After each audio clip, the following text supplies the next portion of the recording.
I mean, screen sharing is automatically enabled. The problem, of course, is it's not enabling, and the only way to enable it, I'm just going to have to automatically enable it in the future. Yeah, I mean, it's no big deal. I don't mind, like, And by automatically, I mean manually. All right, Cotton and John were in the wrong places, but I can solve this. This is a fixable problem, unlike 90% of what I do. I mean, this is not your problem. It was my fault for not getting cameras. I could always get out, but I don't think that actually solves your problem, right? No, doesn't solve anybody's problem. I fixed it already. Don't do anything. The problem is solved.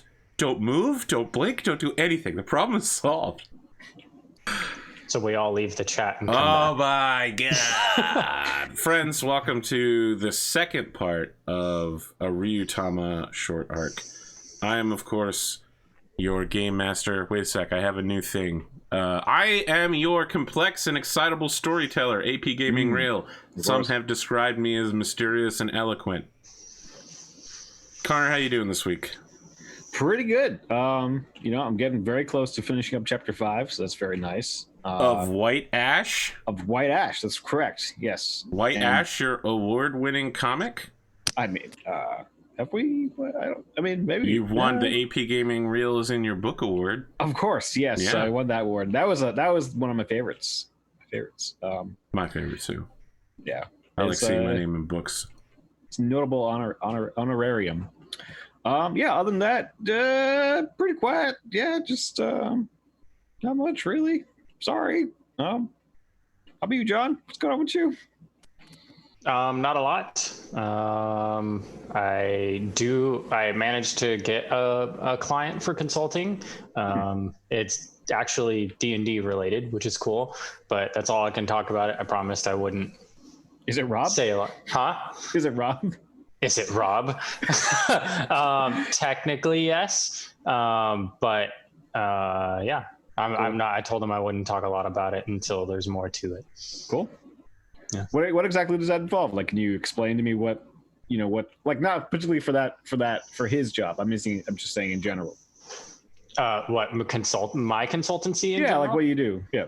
What I'm doing for him is a lot different than what I do for most of my clients. Mostly what I do is project management or data analysis. Look at this PMP motherfucker over here. Yeah. Trying to sell me on Six Sigma and excellence. Yeah, no, like I'll have people that are trying to like launch like web applications or mobile applications or start businesses, and like they don't have resources. So I pull resources together like to build what they need and then help them launch it. That's mostly what I do. His is a little bit more creative, which is a little bit different from what I normally do. Okay. I remember I had one event from this week, which is that I did watch the first few episodes of Full Metal Alchemist Brotherhood. Yes. Oh, cool. Yeah, it's pretty fun. I like to put it on the background. Now that once I got over the hump of like accepting that, okay, I'm just gonna have to watch dubs, and I prefer subtitles normally, but once you get over that fact, the dub is excellent. Pretty good. Yeah, it's pretty good. So I mean, the voice actor for Edward Elric has taken a deep fall, but everybody else is great. Who's that voice actor? Vic Montoya or whatever. I don't know. Well, basically a ton of people are like, yeah, he's been sexually harassing fans for decades, and people are like, what? Yeah. And he was taken to court for it, and his court stance was, I don't have to show up to court. I'm Vic. Yeah, I'm sure that works. Boom, boom. And then, like, it did not work. It did not work at all. Yeah. Yeah, it ended pretty much the way you would think it would. Well, I'm happy to hear that. I suppose I don't want to hear too much more, otherwise I mightn't be able to enjoy Full Metal Alchemist as much. Right? Don't worry, everybody else is good. Cool. Good to know. Yeah. As you know, Mustang and Lust are both from Critical Role. Yes. That's how they met before they had their baby, because they're married now and they love each other. Jeez. Which characters are they? Like, Mustang is Travis Willingham and Lust is Laura Bailey. Well, who's Lust? Like, what have I seen that character yet? You'll get there. That's later? The Okay. show is long, Connor. It's fucking long. Yeah, I think there's like 5 seasons or so. It's like 64 episodes or something like that. I don't know. Good stuff. What about you, Cotton? Howdy, I'm Cottontailed, and I'm dark and brooding. Wow. I think the problem is that people don't think you're dark and brooding. But if you want to be dark and brooding, no one's going to stop you. I'm dark and brooding. Okay. See, the black hole behind me's got a crack in it, so just ignore that. Uh-huh. But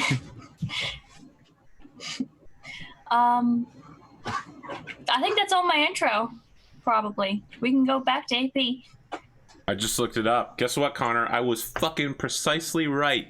64 episodes. Wow, what? That's crazy. I'm so good at remembering the episode counts of animes. What a useless skill that could only be applied if I was being tortured to death by a serial killer, Saw style, who had the same trivia knowledge as me. You might be able to get a Guinness Book of World Records on that one, you know?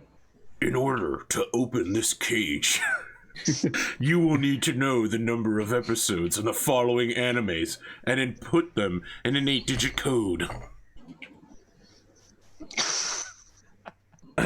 Well, you have a very unusual set of skills. Oh, wow. I don't know how to answer that. Oh man, Connor. I got him. Just remember, in like 3 or 4 weeks, Connor is sitting down to play Suikoden with me. That's right. Where he's going to watch over my shoulder. Yeah. There is a cameo of a character from the backstory of someone in our games. That's it, sort of in that So it's game. you. I mean, you're the only one who could cameo your character from Suikoden. There's no reason to try to keep it mysterious. No one else here has played Suikoden. Well, you can think that, but I mean, that's not the case. It's not me. It's someone else. Name that person. I will not. No, that person doesn't have a name anyway. You'll find out. Just What the fuck? I will remain mysterious and quiet. I mean, you sound like you'll remain full of shit, but that's okay. That's probably also true. Yeah. All right. Let me write down the time. Friends, you may have heard me say something last week like, I, Arthur Perkins, get to level up my Ryujin because I'm super special and you're not. Turns out that was a fucking lie. I do not get to level up. I level up at the same time you do. Okay. Not at the same rate of experience, but I don't get my draconic experience points until you guys get your regular experience points. I misread it. Therefore, if I want to level up my super special ultra cool character, I have to get you guys to where you're going without dying. So that's tough. That does create an appropriate incentive, I think, at least. Yeah, it really makes it weird considering that the red dragons, like, special abilities are all kill the players. But you're not Red Dragon, are you? That's correct. You really only need one player to complete the task. Wow. Cottontailed played Resident Evil before, so she knows how this works. I was exactly going to say Resident Evil. This is the Resident Evil of RPGs. All right, so last time we learned about Shadow and his mysterious call sign, which is not his real name, and his history with a guy named King Steve, the randomly biased, who is the worst ruler on Moonside. We also learn about Rosemary, her family, her very rascally dad, and her new Chocopo, legally distinct, a pink Chocopo named Wallace, who carries all of your stuff. Simon Waters is Wallace's best friend, and Wallace is his best friend, because Simon doesn't have any friends. He's been wandering since his youngest days in an orange poncho, desperate to make his way to Windham to play at the Grand Concert Hall. That's right. I also have a note here that says, I bullied Connor into drawing Boom. Boom? Boom. Yeah, it says bullied Connor into drawing, period. Boom, period. But I draw every week, though. I would say I don't make my notes, but I do make my notes. I don't remember writing it, but that's what it says, Connor. I can't unwrite it. I'm not sure what I mean. Let's see what I drew. I mean, nothing like particular.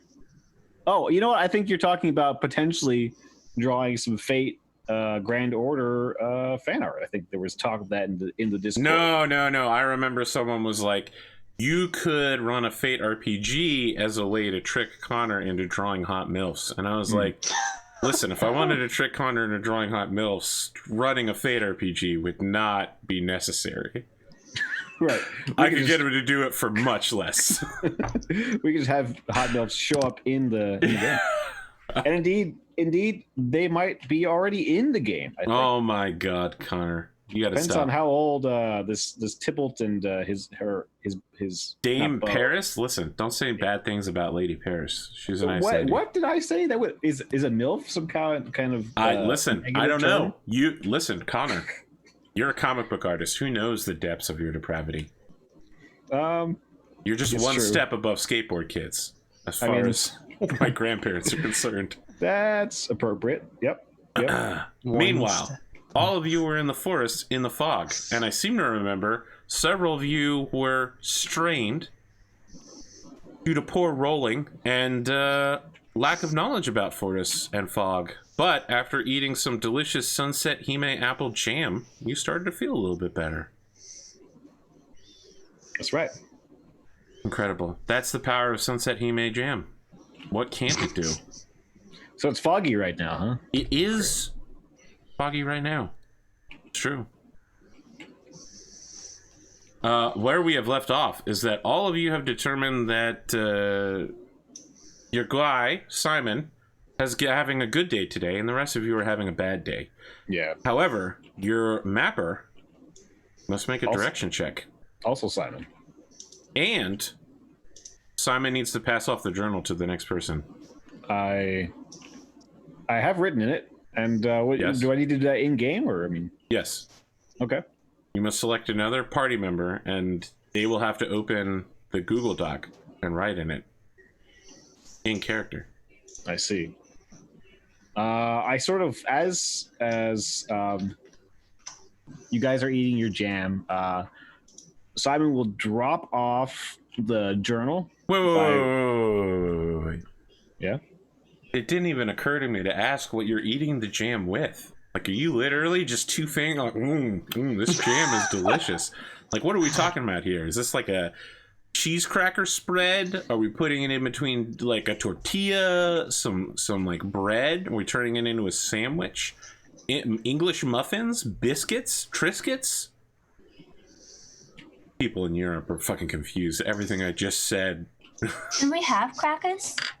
If you say you have crackers, I will allow you to have crackers. You eating I'm a crackers fan of and jam jam? and crackers. All right, crackers and jam. Shadow, how do you eat your jam? Are you a savage that eats it with two fingers right out of the jar like some sort of peanut butter eating maniac? Of course. Like me when I was 5? I mean, as an adult. You mean like me earlier today? Wow, Exactly. you people are disgusting. Yeah. I do That use a sounds good. spoon, so I guess I'm not disgusting. Are you using the same spoon over and over, or are you just rotating spoons? No, a different spoon. You're double dipping with a peanut butter spoon? I mean, Well- you could be double dipping with the fingers too. I mean, there's. It's not exactly as All sanitary. right, skip past this. I'm pretty much the only one that I eats can't crunchy. do this, Connor. I can't do this with you. If you're the only person that eats crunchy in your house, Who like, are it's okay. you giving the journal to? I'm disgusted right now, and I'm trying to save the audience from vomiting. I've left the journal by Rosemary as she's eating her jam. I say, yeah, I mean, I wrote a bit into this. Maybe Dragon might like to hear from you. What do you say? Sure. I mean, I'm no wordsmith, so don't go judging my letters here. She immediately starts reading it and judging. He says, I'm an artist. Specifically, I play music. That's how you know I'm bad with words. Right. I mean, there's a reason why I diverged into the non-literary arts. Wow, you're not kidding. You literally wrote 2 full paragraphs. How much? I figured that was...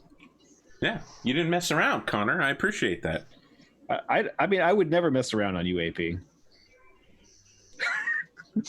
Do you mind if I pin the journal to the Discord so I can find it easier? Please do. I just don't have that power.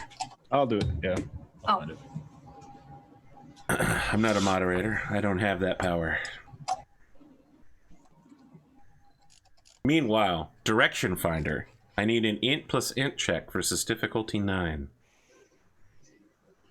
Can I put some luck into that? What's it called in? You want to put Cyberpunk? Concentration into it? Oh, I don't know. Is there that simple system in this? There I is. was You gonna say, can Can I put attempt to help him? Let's see here. You cannot. One other person may provide support. Yes, you can help him. But I have to roll to see if I can help him, right? I think you. Yes, I'm pretty versus sure you do. difficulty 5. And then if it succeeds, he If gets it like succeeds, a +1 or he gets something. a +1. Is there a Yeah. button for it? It's Yes, under you'll. stats. It's the direction one. Yep. Under journey rules. Oh, it's one of those. Are we okay. doing direction or are we doing? We're doing journey? direction. It's the mapping. Oh, Rosemary has the last name now. I had one at the end before the end of the other episode. I don't have it written down. I'm writing it down now. Rosemary Tullen. I pinned the Google Doc. Fantastic. Okay, Rosemary gives you some successful help. Now, if you're looking to concentrate on this, it's going to cost you MP. Okay. How much MP does it cost? It's a great question. So, concentration is on page 96. Okay. You can't use it during conditioning checks, initiative, or damage, but you can't use it for everything else. In order to concentrate, you must pay the following costs. 1 fumble point, which you don't have because nobody's fumbled, or half of your current MP rounded up. If you do so, you will get a +1 to your bonus check. No, I don't think I will. Okay. that. I mean, I don't So know I what gotta- you think you're going to spend that MP on, but That's a boatload of MP. MP. Do I get that +1 from Cotton or no? yes. Yes. Okay. Sorry. You're looking at Ooh, difficulty wow. 9. You don't. You fumble it so badly. Yeah. Not like horribly because you didn't double ones, but it wasn't great. Your movement is halved. If the party traverses the same terrain the next day, you get a +1 to your next direction check. So as you are making your way through the night, you do not, in fact, make it to the Chestnut Inn in the middle of the Chestnut Forest. By the time the sun is setting, it is cooler and darker and wetter because it's so foggy and foresty. I mean, it's basically like we're back to playing Dungeons and Dragons in Corsairport here. You're in a cold, dark forest filled with fog. And that's when you are attacked.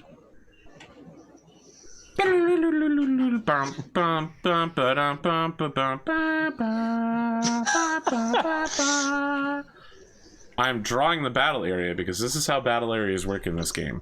It's 2 circles. The inside circle represents that you are currently fighting in the front rank, and the outside circle represents the back rank. For instance, John, as Shadow, may want to go to the back rank so he can't be attacked because he's got a bow, and that's very smart of him. I also have a sword. So, each of you will need to decide whether you're fighting in the front or back rank. But before we do that, I must describe the battlefield and the combatant for you. And we will also pick 5 objects in the area that you can use to aid you during combat. So let me find the fighty fight rules. For those at home, you can follow along on page 116. And each battle round is 10 seconds. Can we know what monsters we fight before the objects are... I can tell you what they look like, but identifying a monster is a roll, and specifically I think that Shadow has a specific bonus to rolling it. Okay. I got animal tracking, trapping, and hunting. It might be hunting that allows you to identify, or I'll go read trapping it right might now. be the one that allows you to like skin monsters you've identified at the end of battle. Minstrel. Let's see. Animal tracking gives me +1 to damage against monsters I've tracked using that skill. Okay, so you haven't tracked him yet. Yeah, I haven't tracked it, so it won't do that. Okay. Yeah, So that's the only thing that would give me an ability for that. You can attempt to do cool stuff like identify monsters and shit. Like assess the situation. Well, okay. Oh, the trapping does give me valuables after we defeat it, though. Yes, that's what I thought it did. All right, so you're in a forest. So the first object is trees. The second object is going to be spider webs, giant spider webs. Is there a stream nearby? There is now. Con, what do you got? Rocks? Okay, pile of rocks. And these are things that are going to help us? Well, you can use them in order to do... You get a +1 to an action that you perform if you use the object to help you. And it also gives us all a little bit of an investment in what this area looks like. Gotcha. How about a beehive? And it's behind them. Nah, it's Shadow's object to pick. Okay, my bad. Now, if he wants just to take go a with the beehive, I'm beehive. not gonna. Beehive Yeah, I'm is not gonna cool. take it away. But Yeah, that's all right, fine. beehive. All right, so trees, giant spider webs, pile of rocks, beehive. What did we miss? Oh, the stream. That's what it is. And by we, I really just mean me. So when combat starts, we get that Final Fantasy VIII style montage of entering the battle where it does like 3 cross cuts of different views of the battlefield, and then both sides standing there in their idle animations for the first few seconds as an upbeat battle music plays. We see that you all are preparing to set up camp when a gigantic ant comes into the campsite and begins to rush immediately towards Wallace. The ant raises its mandibles and moves towards Wallace, scattering over a pile of rocks, throwing them everywhere in the campsite as it rushes at ant-like speed. Giant ant-like speed. Speak on a swivel, Wallace. Wallace is weighed down by the enormous packs that he's wearing. So Oh, he can't swivel. He can pivot, maybe. All right, so giant ant, question mark, question mark, question mark, is in the front rank for the enemy. Where are each of you located? I'll definitely be on the outer circle. Okay. Outer circle on your side. So Shadow. Where's Wallace? Wallace is in the front rank. Like in So the he's center? in the inner circle. Yes. All right, well, I'll try and get in front of Wallace. Okay. All right. What's the name of your Oh. character again? Simon? Simon. But also Garfunkel. I'll move to try and help protect Wallace as well. Okay. All right. Now that we've got that, we now roll initiative. It's going to be Dex plus Int. And your party's party leader is going to keep track of initiative for us. Which means it's not me. It's one of you, because I don't remember who the party leader is. I'm pretty sure it was voluntold to be me. Yep. Fantastic. You get to keep track of it instead of me.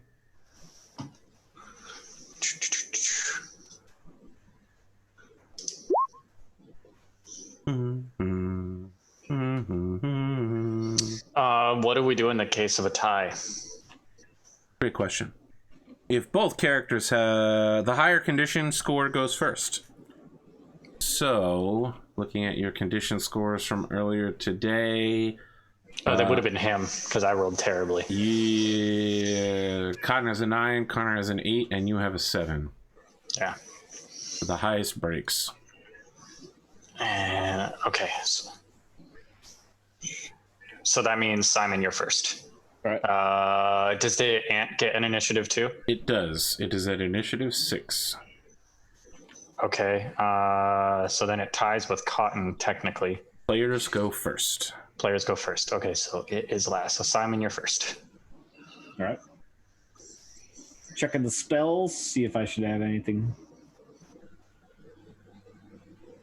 So if you want to use an object in part of your action, you receive a +1 accuracy bonus, but then we remove it as a playable thing on the battlefield. The second thing is that the combat actions are on page 118. You can do one of the following: move, magic, reassess the situation, which allows you to re-roll your initiative check, defend, attack, use an item, use a skill, or take another action. One of the following. Interesting. Correct. I thought about jamming out and causing that beehive to activate, but I'm not sure if the bees would pierce the ant carapace. The other thing to know is that in order to identify a monster, you can only do it the first time you encounter it. A character may attempt a check to see how much they know about it. On their turn, they roll an int plus int check. Is that their turn, or is it like a separate thing? It's your turn when you do it. And that is to represent you previously having knowledge of a thing. After that point, you can't later say, I actually know about these things, because we've established you don't know anything about it. You'll just have to figure out their particulars based on what you learn about it in battle. I think we're going to cast Atome's Tears. Okay. Which the target's eye is filled with tears, blurring their vision and giving them a -2 penalty to accuracy checks. Okay. Accuracy. Okay, wait. Before I say I do that. Accuracy is their ability to attack. So that is in like it's not like a ranged attack. It's a physical attack also. Correct. Okay. Yeah, I'm gonna do that. Okay. So you'll need to make a magic check versus the difficulty of the spell. Okay. It doesn't say what the difficulty is. It should. It says rounds duration 6. Target one person in range, all areas, type fall. It's an NP cost of 4. And just so you know, it says that for accuracy checks, the target number is equal to the target's initiative. The target. So when you're rolling to attack, it says in the book that like the number it has to hit you is equal to your initiative. Which would be the reason why you might want to re-roll initiative if you have a low one. Yeah. Okay. I'm not sure how low I got. You had. You guys didn't get that low. Yeah. A 5 and a 2. Rosemary's was the lowest at a 6. Yeah. Well, I think a -2 is pretty good. Yeah, no, I think that's great. It'll definitely help. I was just letting you know for like when we start attacking, that's what it's. We need to roll 6 or higher because it cut a 6. Oh, I see. Okay. Yeah. Good to know. Yeah, I don't see it. Let me check the book. I don't have the book out. Let me get the book out to see if there's difficulty. All right, what's the name of the spell?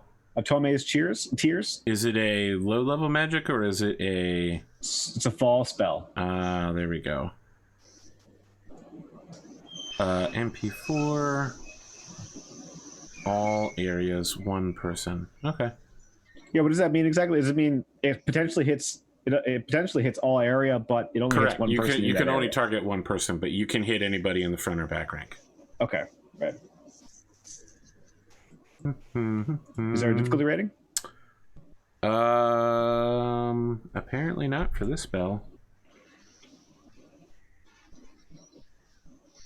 Magic. How to use magic. Okay, so you must out loud and in real life repeat a fragment of draconic verse while imitating the motion of dragons. Then you spend the required MP cost. Right. The magic check is int plus spirit, and on double ones you automatically fail.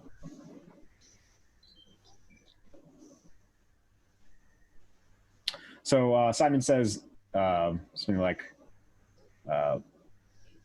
Dracul Vecchio, and he begins to do this sort of like this kind of dance with his hands. Yeah. mimicking that tier anime like emoji. Oh, when they Okay. wiggle. Yeah. I'm with you. Yeah. I have to make Connor Hughes do some weird stuff. It was a good night. We're only 30 minutes in, too. Right. There's plenty more spells to go. Yeah, great. And then what else do I have to do? Roll a magic check, which is int plus spirit, but it should be on your list as a magic check. And you need to not hit double ones for this spell. Yeah, it's under the stats. Okay, magic check. Right in the middle of the stats. I think I got it. Yep, you're good. All right. Okay. Anime tears in a zigzag begin falling from the ant's eyes. The ant, smelling and using its antenna to sense things, is baffled as to why these tears are rolling down its face. And why it's so heavily being affected. But that's the Otome magic. But that's how anime works. Absolutely. This is an anime. This is a fantasy story, bro. What was that? What was that phrase from the end of the Kingsman movie? This ain't a movie, bruv. This is real life. Real life. Well, the game might be fantasy, but the tears are anime. That's what I'm saying. I understand. Who's next in the initiative? Shadow. So Okay. Yeah, what do you want to I was going to attack with my bow. do? Okay. So I have to roll accuracy, which for my bow is int and dex -2. Yep, So I will roll that. And I Okay. got a 6, which matches. it does. So then I'll roll the damage. 3. Okay. You do not deal as much damage as you thought you might. You hit the exterior hardened carapace of the giant ant, and the arrow deflects off. There is a crack where the carapace was hit, and it was bruised.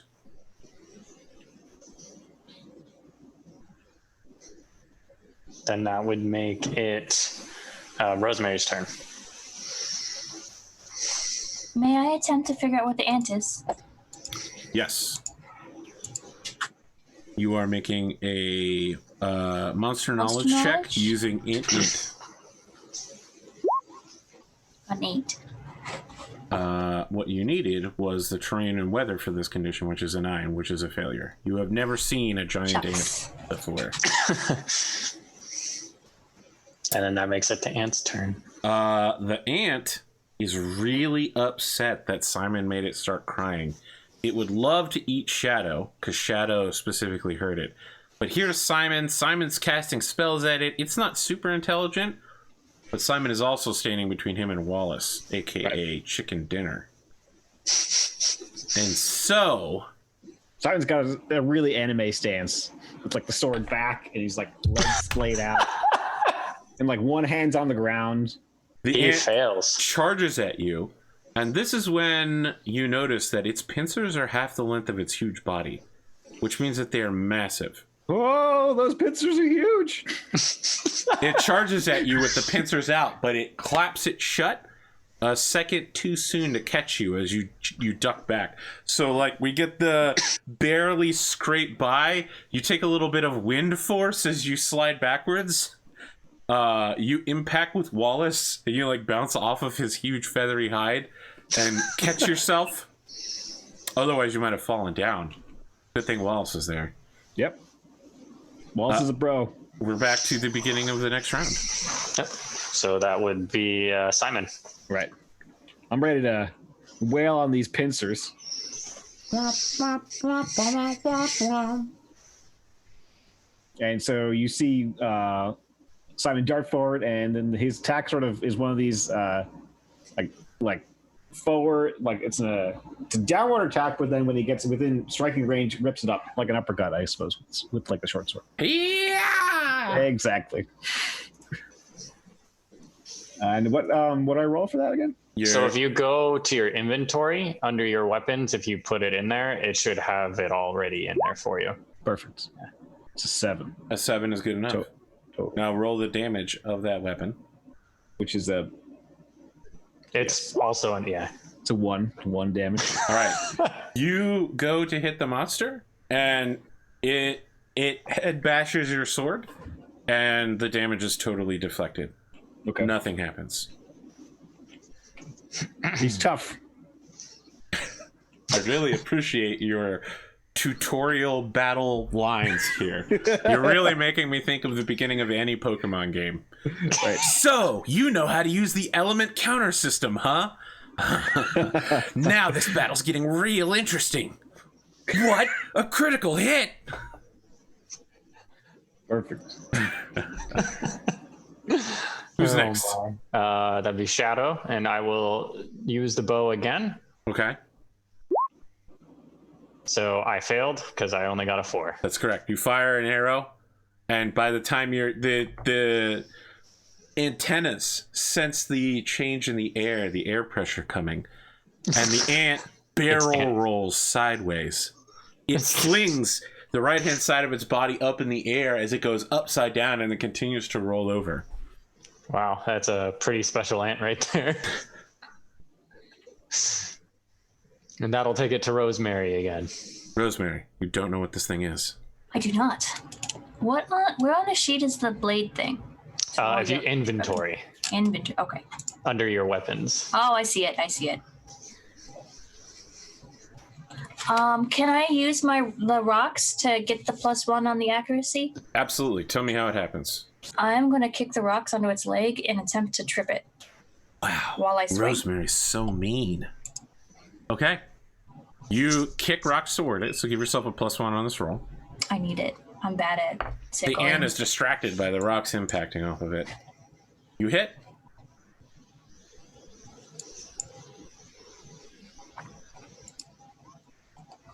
Wow. You damage deep into the flesh of the ant, breaking past that cracked exterior and getting into the juicy ant bits. The ant dashes away, frightened by your attack. Now it's upset. Before, it just wanted dinner, but now it has to protect itself. Oh no. And that'll take it to the ant. The ant will counter by attacking once more this shitty little kid named Simon. Even though she's the one that did damage. Watch out, Simon. I think I made it mad. Yeah. Well, I think you did. Oh, and he Oh. criticals on Simon. Holy cow. Yeah, which means it rolls 2 damage dice. Yeah. The number of damage dice is doubled, Yeah. which doesn't mean it rolls 2 damage dice. Yeah. I think it. However, it only has 1d6 of damage. So, okay, here it comes. Get ready.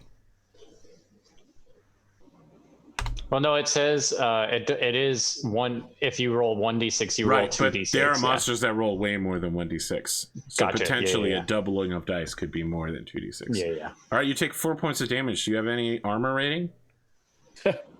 I think I have clothes. Okay, you take 4 points of armor. what is This that? thing goes for another bite, and it's not that it hits. It misses the soul-crushing bite that would absolutely rake your body in half. But you stumble and fall backwards. This time, Wallace isn't there to catch you. You splash down into the stream. Now you're wet, cold. Your hands are bruised from catching yourself on rocks. Your butt hurts in that way that you know that, like, it's going to hurt for, like, another minute or two, and then it's going to sting for the rest of the day, and tomorrow you're going to be sore. What am I, like 40 already? That's a very specific level of bruising that children can attain quite easily. So you're saying I take 4 points of durability damage? Correct. Okay, if my durability is 3, what does that mean? It's not durability, it's your hit points. Yeah. Okay, I thought you said my armor takes. No. I asked if you had an armor rating, which you don't because you only have clothes. Okay, so I take 4. Correct. Okay.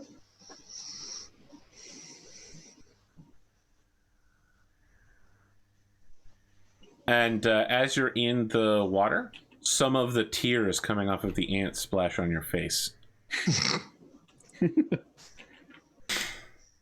Another round of combat. Who's going first? That's great not having to keep track of That'd initiative. be Shadow.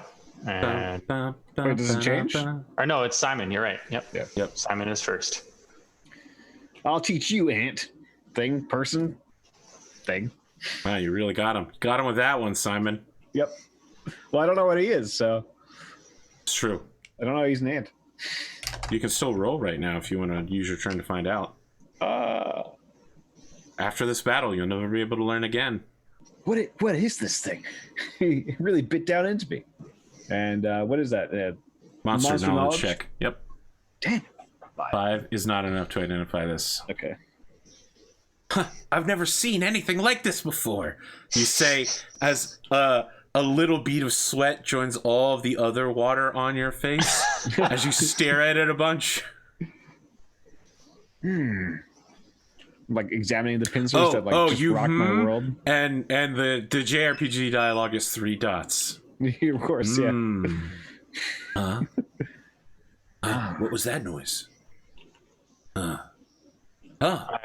I suppose I will take my turn to also see if I know what it is. I love the idea. This ant is like, I'm in Mortal Kombat mode, and you guys are like, oh wait, what is this thing? 8. Someone get the microscope. All right, that's still not good enough. Oh. You do not identify it. Even in the swirling mist and fog, you're like, there's nothing like this back on the moon side. Everything is way scarier than this. What is this pretentious child's toy? I had to hunt Ultra Beast back where I came from. Yeah, and with that, it's Rosemary's turn.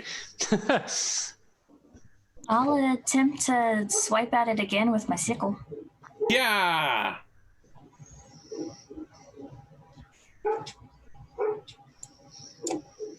Oh, it shouldn't have that +1, sorry. Doesn't matter. It still hits. I think it does have a +1. Why does it have a +1? Because swords... Oh, it's sickle. Never mind. It's a sickle. Yeah. I got a sword. Yeah, swords have +1s. I don't know if sickles do.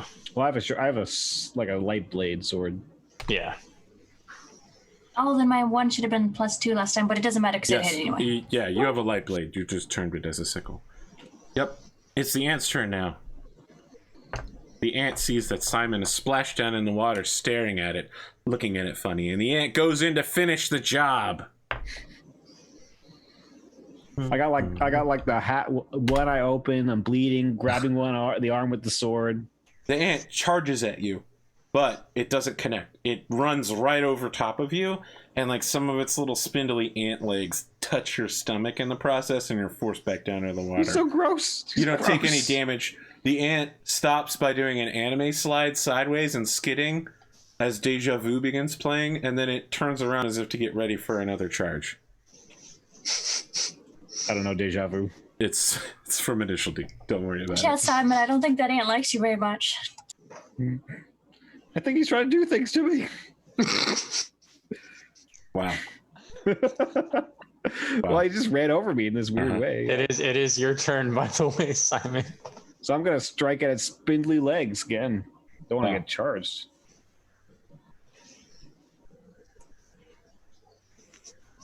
For a 5. No. If only you would use the terrain. Terrain.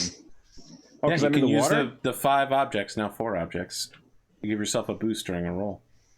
Right. It I will would've have been- to think about that next Would have time. been enough. Yeah, you go to attack its legs, but its legs are going up and down so fast that you like slash through air. Gah! Huh? Huh?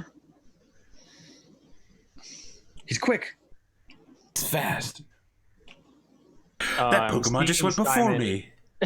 Seeing Simon in trouble, I'm actually gonna use my action to move to him. Oh, you're gonna move from the back rank to the front rank. Yep. Dun, dun, dun, dun.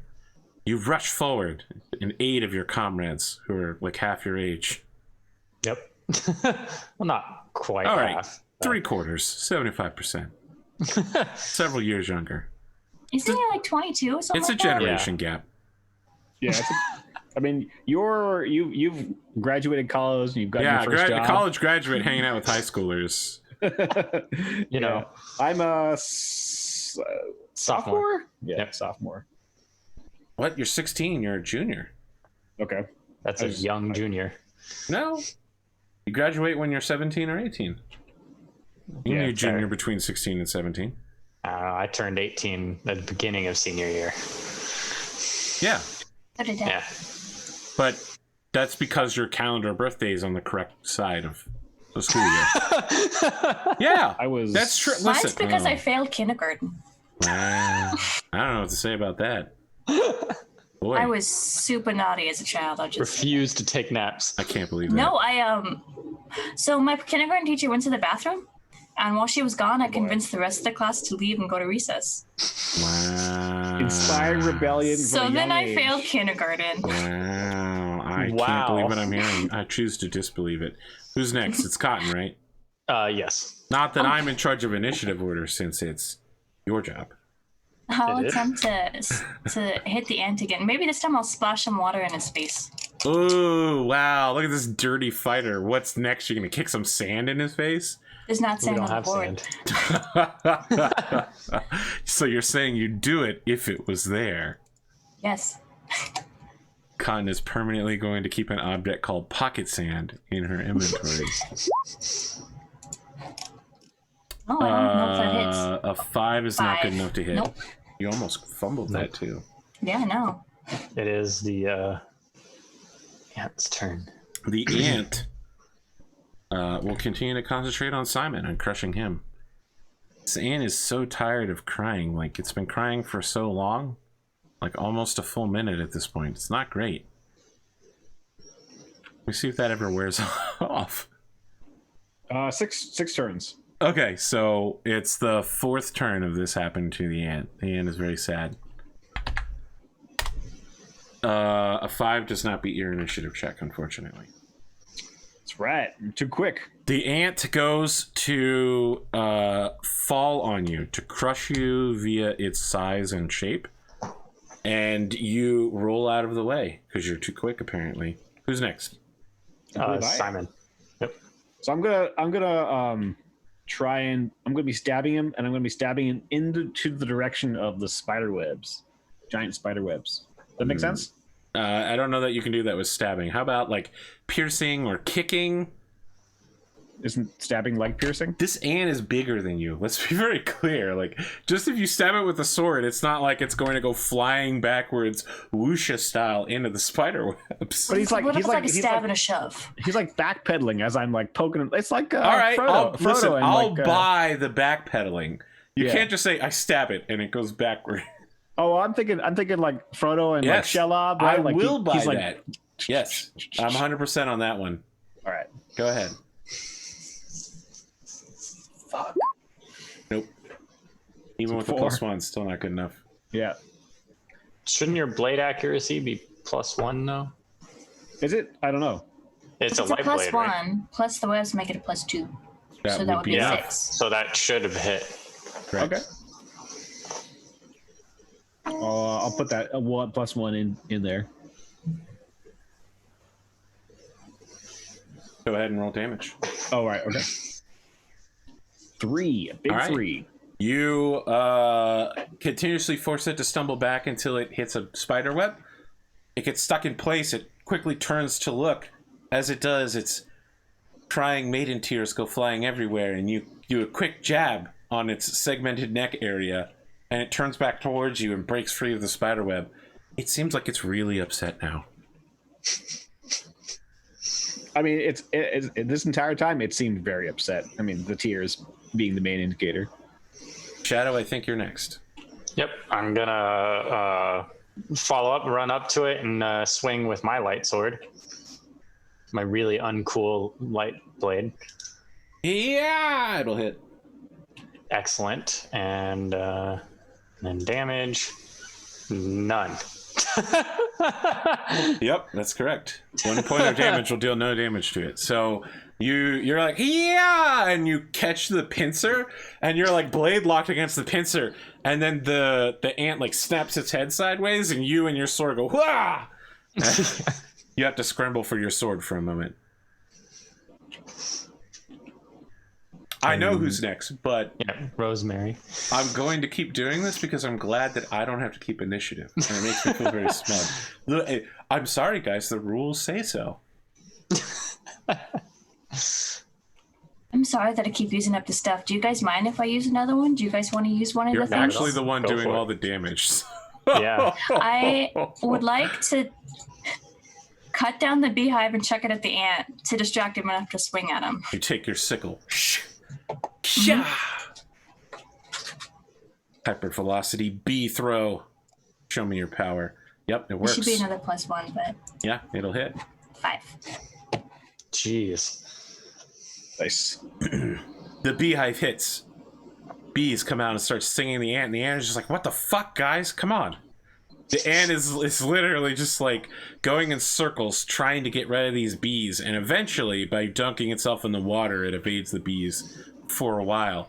And then, like a kaiju rising out of the water, it brings its legs back up, and like water begins pouring off of its body. It's glistening on its like vaguely black-brown carapace. It's the ant's turn. Mm-hmm. As it comes out of the water, it's going to continue, because as far as I know, you're still in the stream. It's going to duck back down in the water, torpedo its way towards Simon. Nope. Nope, not worth talking about. Simon just leaps out of the water and it torpedoes past. The ant then does a sideways anime skid, but it's underwater, so it's really slow. Simon's pulling a move straight out of Lone Wolf and Cub, where he's got the sword in the water, so submerged, so that like this way the ant can't actually judge the distance that he's like trying to engage with Simon. So that's how he escapes. Boy. Okay, go ahead and make your. Just so you know, you don't get a +1 for the water because it's already been used. Oh, I was thinking that was my evading. That was the evading. Sure. Yeah, I mean, I guess I'm gonna try and push the well, let's see. No, I'm gonna try and climb the tree and then jump down onto the ant. That sounds safe. That Right. would be cool if you kill it this way. Just like Yes, jump I on think it. so. Yeah, it is. All right, Sephiroth. Like anime runs up and then like backflip falls back No, on I it. think he climbs, like a kid does. Right. There's and then like he belly flops like this kind of stab, like wah, Yeah, you definitely don't have the strength to anime run a tree. You will hit, but you don't get a critical. And I do it for 1 damage. You land on top of the ant, and in the process, you literally belly flop. Your blade doesn't go in at all. You land knees first, and you collapse, and you fold yourself down on the ant, and then roll off, and the ant turns to look at you. Ooh, that was almost really cool. Oh my! It would have been so cool. It would have been. I feel like you're getting so bruised and battered. Like your hands have to be a little bloody. The knee patches need to be refined on your pants. Like you're covered in water and dirt. I love the idea that everybody else is like fighting perfectly, and you're just like, am I Lara Croft out here or what? Right. Exactly. Looking so banged up. Okay, that's been my turn. I Shadow's believe gonna it's swing with the sword for an 8 to hit. It doesn't look very cool. No, 9 to hit. Can we describe No, it's- what's uncool about this sword? No, I can't describe what's uncool about it. Just An really uncool uncool. sword. Yeah. All right. It's really plain looking. It's not the really cool anime like giant sword that everybody wants. Oh, I It's- love the idea that maybe the hilt is literally just like a little tiny bar. Like, it's like the crossguard is just like a piece Just of a metal plain welded to bar, another yeah. piece of metal. Exactly. Just plain. And then the blade, no fun, cool shape. And it doesn't even have like the groove in the middle that The makes fuller it end, easier to yeah. cut. Yeah, it's just a blade that's been obviously hammered All right. haphazardly. Give me your damage. Cool. You guys need to look at Mignola and realize that what you described possibly is exactly a Mignola sword. It looks pretty cool. But yeah, it's hard. It's hard to describe because swords just are cool by themselves. Well, this one isn't cool. Yes. Like Ant those. is crucially hurt by this.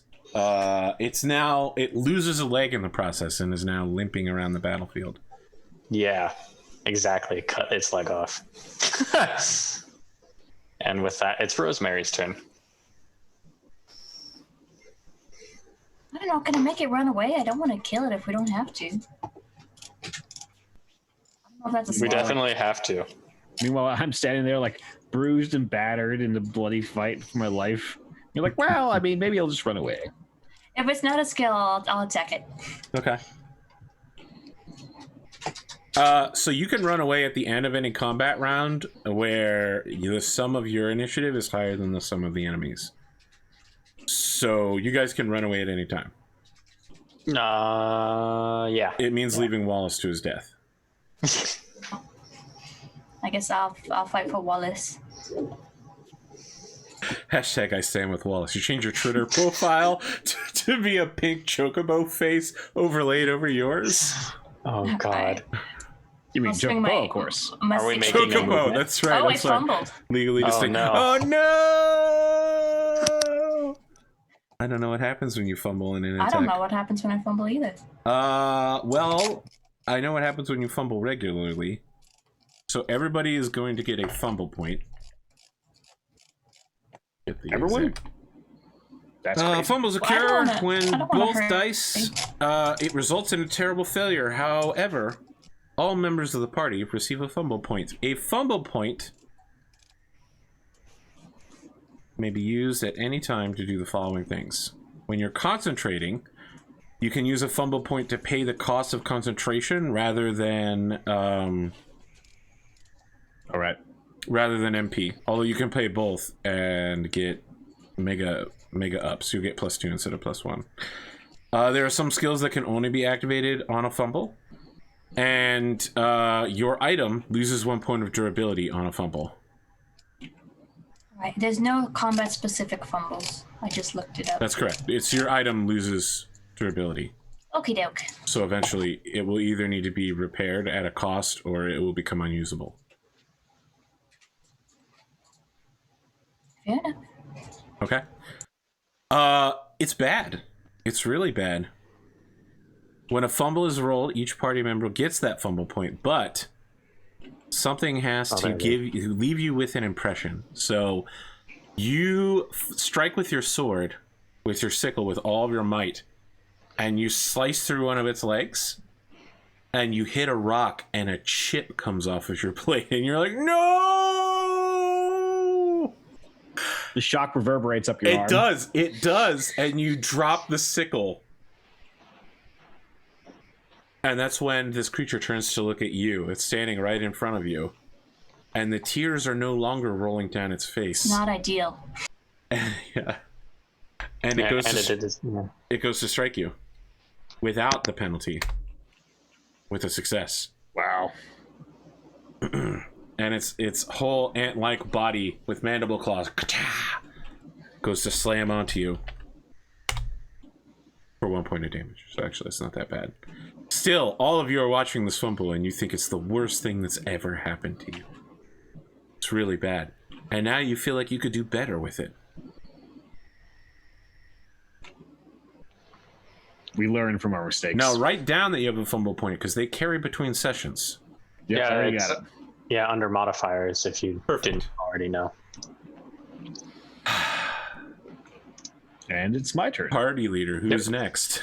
Yeah, Simon's. Yep. He's already on it. I'm already on it. I know we know who's next. So, did the trees go? I think I used the trees, right? You did. did. You did. I just didn't delete them. Okay. We've used all of them. You've got nothing left on this battlefield. Everything has been used. Now they're still all these things are physically present still, but they can't be used again. Right. Let me just check my spells. I think there's a spell that lets you bring objects back. If there is, I don't have it. Yeah, probably not. And where are they in the river now, or what? No, I think they're menacing Rosemary right now. In the clearing, back in the clearing.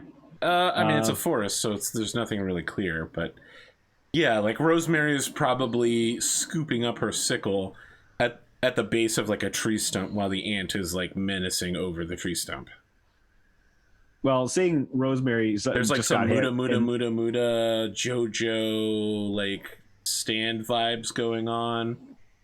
and like given that it seemed like it was a pretty big hit. Simon's gonna run in, like blade aloft, and like ah. The last light of the sun catching on his blade, blinding the creature. Sure, go ahead. Try to roll for a critical. Okay. and It's not a critical, but it does hit. Does hit. Critical damage. Good damage. 5. You slay the beast. All right. Huzzah. Oh, jeez. Simon is out of breath. He flops back like this on the ground. All of you take a breath.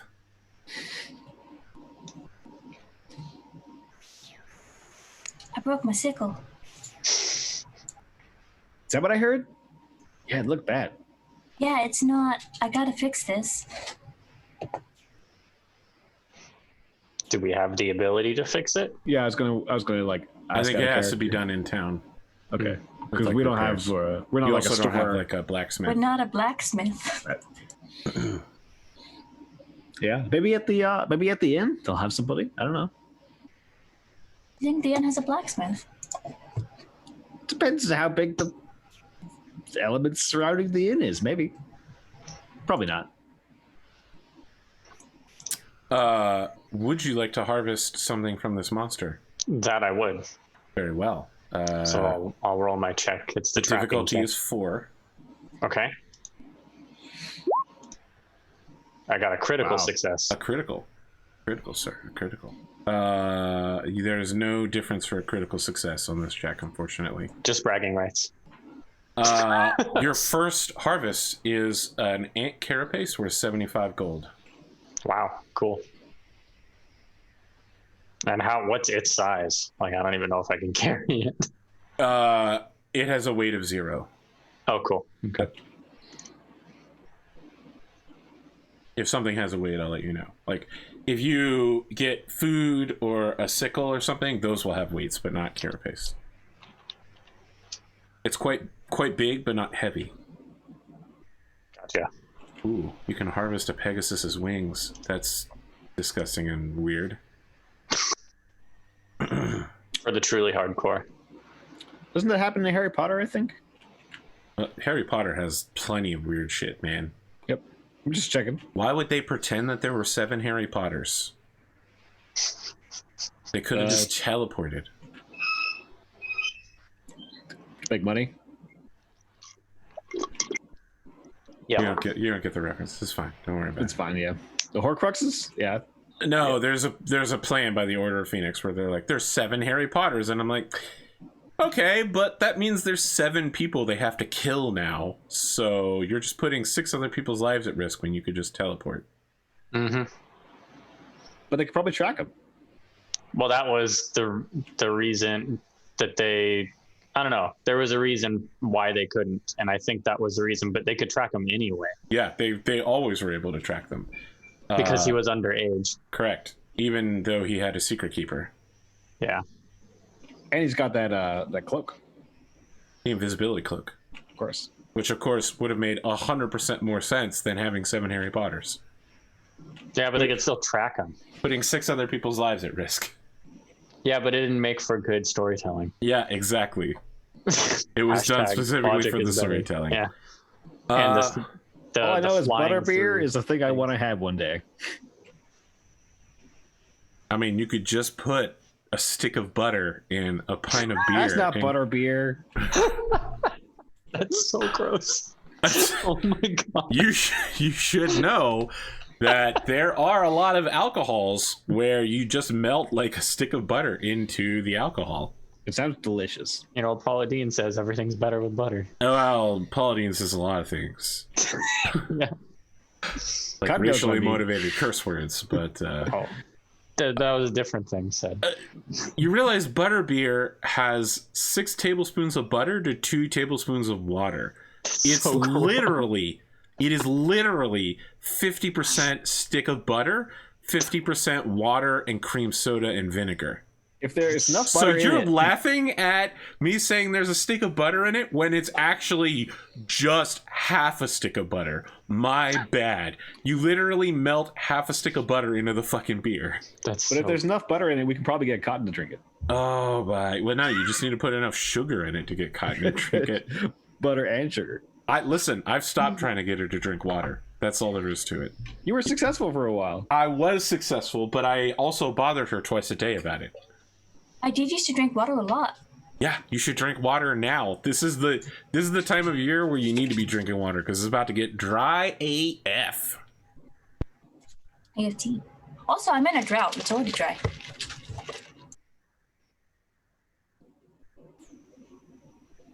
I'll buy that. What better time to drink water than during a drought? Or I could save the water for the plants. I mean, you're drinking water with plants. I would. Yes, that is what tea is. It's also 50% sugar, so. I could use that excuse. Technically, there's water in here. Sugar being also a plant. That, well, byproduct. All you pull yourselves together and watch as Shadow begins carving up the giant ant. You realize, however, the journey must continue and someone must set up camp. As he's carving it up, though, Simon's like laying on the ground, like sort of like, you know, just like flat, splayed out, and he's like, "Yep, looks like you're doing a great job there, man." And he's like, his arm raised. I guess I'll help to set up camp once I realized that we did the herb gathering skill that I have wrong. How do we do it wrong? Because instead of finding like the rare herbs, I'm supposed to find healing herbs because I can't use my healing spell without healing herbs that I would get from the herb gathering skill. I'm not sure I understand. Every time I succeed, I get one single healing herb. Okay. And for a critical, I find 3 healing herbs. All right. Okay. Future. Because I have to have one of those to do my healing spell. So who is setting up camp? One person can Simon. support. I think I did it last time. I think both of you did it. Okay. Well, one of you helped the other, I believe. I think you helped him, actually. I think I hunted beforehand, which I would also like to do again after I do the carapace, if that's possible. Sure, I'll try to set up the camp. Then. Okay. I'll help you. Do I roll my camp skill for tell? Yes, versus a 5. I got a 5. Okay, she gets +1. It didn't add my +1, so it's 6. That is not enough. What's 6 plus 1? Still not No, enough. 5. It's 6 total with the +1 for her. 5. Okay. Yep. All right, I'm reading healing herbs. Buying herbs on the market. No, we did it right. Sunset Hime apples are a healing. They are a healing herb. You just. Okay. It's just that you had Connor turn it into jam. You still okay, have my bad. I thought healing herb was a thing. No, the healing herb list is on page 70. Oh, all right. So Sunset Never Hime mind. apples are a healing herb. You can use the apple that you reserved and didn't get turned into jam. But I forget. Oh no, Connor turned all of them into jam. I only found one. She found one. I turned that one into three jams. Correct. All right, so you don't have an apple, but Connor has a jam. Yep. Perfect. But that All was right, yesterday. Correct. She gets another. Well, it was herb? this morning. Oh, it was? Yeah, it happens Are in you the sure? morning is when she makes her roll. All right, you failed your camping check. I also failed the hunting check. You don't have enough sleeping gear, so you get a -1 to the party to begin with. At the start of the next day, each character only recovers 2 hit points and MP. Okay. 2 hit points and 2 MP. Yep. Yep.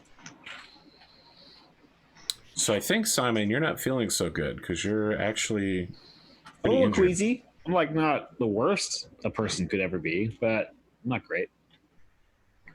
You're not easy breezy. You can't keep your hands off Isaacin. In this case, today, maybe it is a cover grill day. A what? Isn't it easy breezy cover girl? We're No, easy- talking. yes. We're okay. So yes, that was a commercial back in the day, but "Easy Breezy" is now an anime song. Oh, I don't know that. Yeah. From the anime, "Keep Your Hands Off Isaacin." Well, The lyrics are literally "Easy breezy." That's it. fair enough.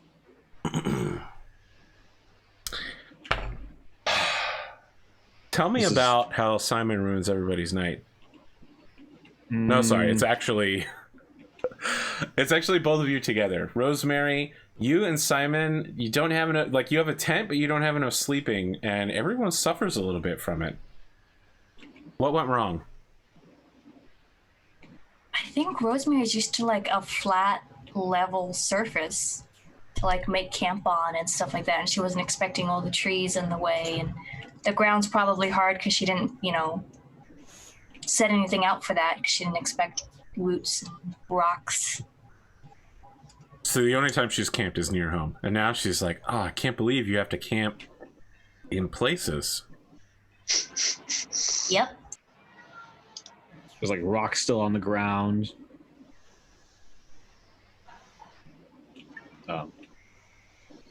I tried to warn you about them, but I guess like we didn't catch all of them. Ow. We wake up with rocks in our pants. Oh God. Wallace looks great. Wallace does not look like something tried to murder it last night. Wallace is just like, well, at least you're doing okay, Wallace. Wallace fluffs his feathers and just walks around in a circle.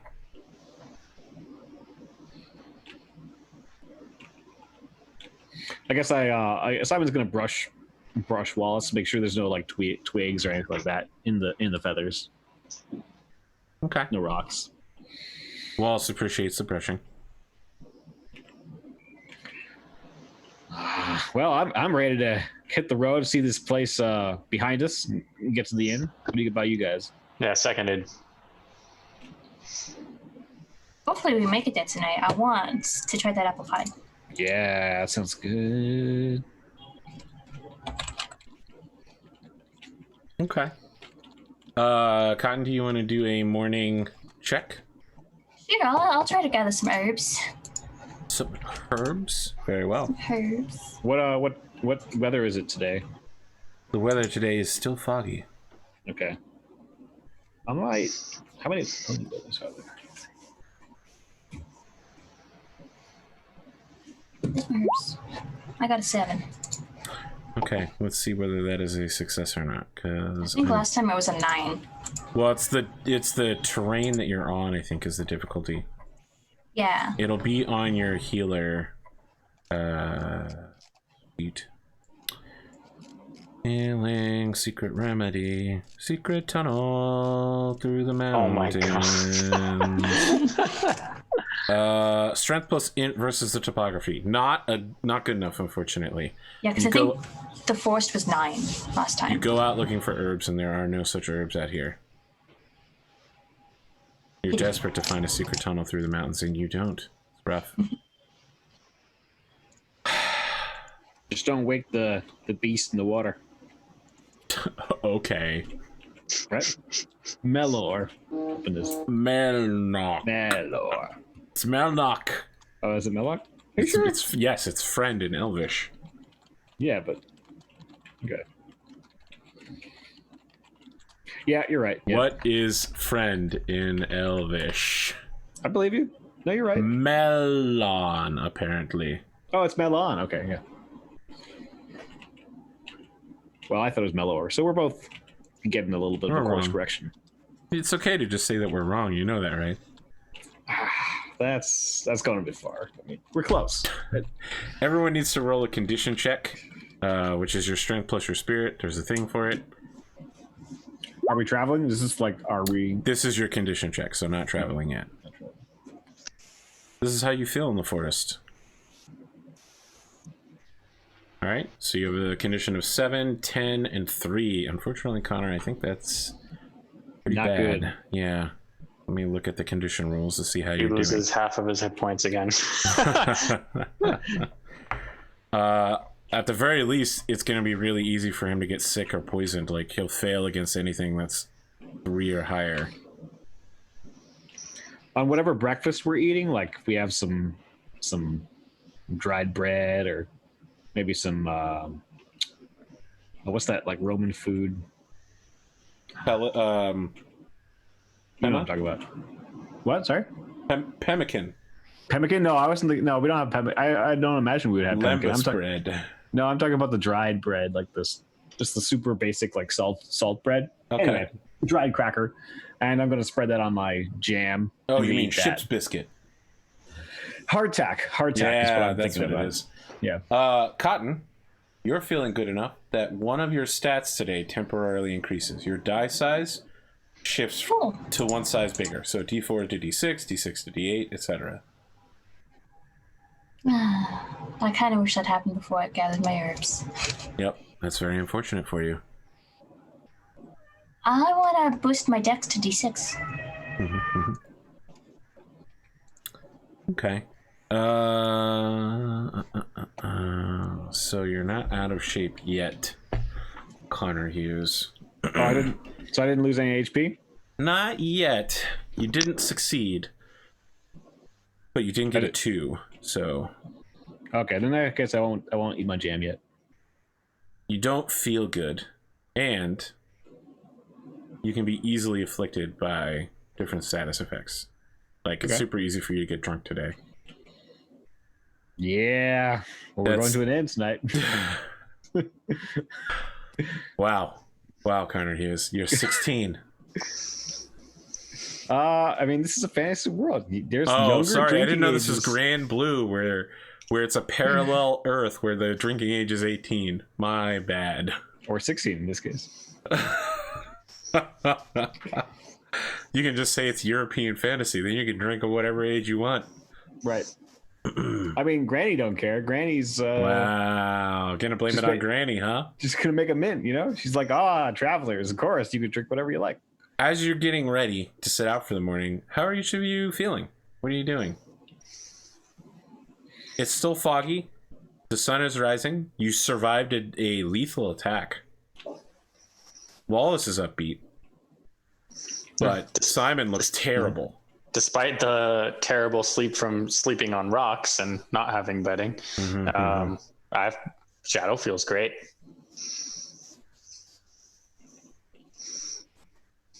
Probably just helping pack up the camp while Rosemary is gathering attempting to gather her herb.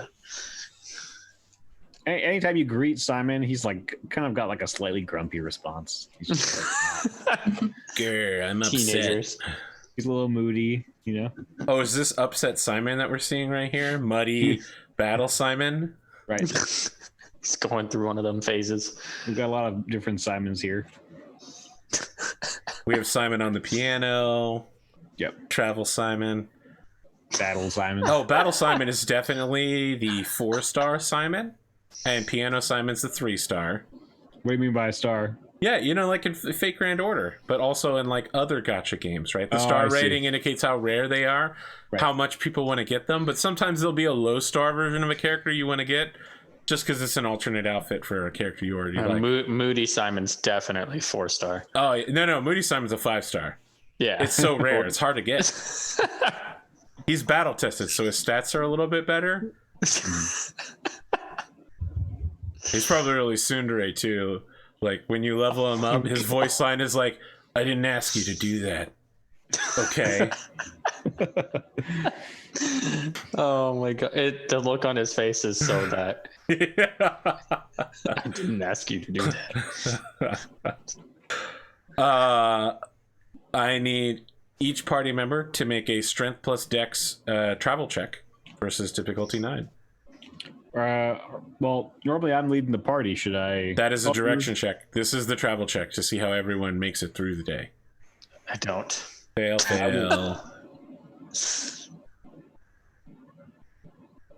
I'm bad at traveling. Yeah, me too. My strength and my dex are usually 4. 4 each. 2d4s is not a great roll. I will if I cast Arrow Compass again. This affects direction checks. Direction checks are travel. Travel check is direction travel check. check is not a direction check. They're two different things. Okay. This is a travel check.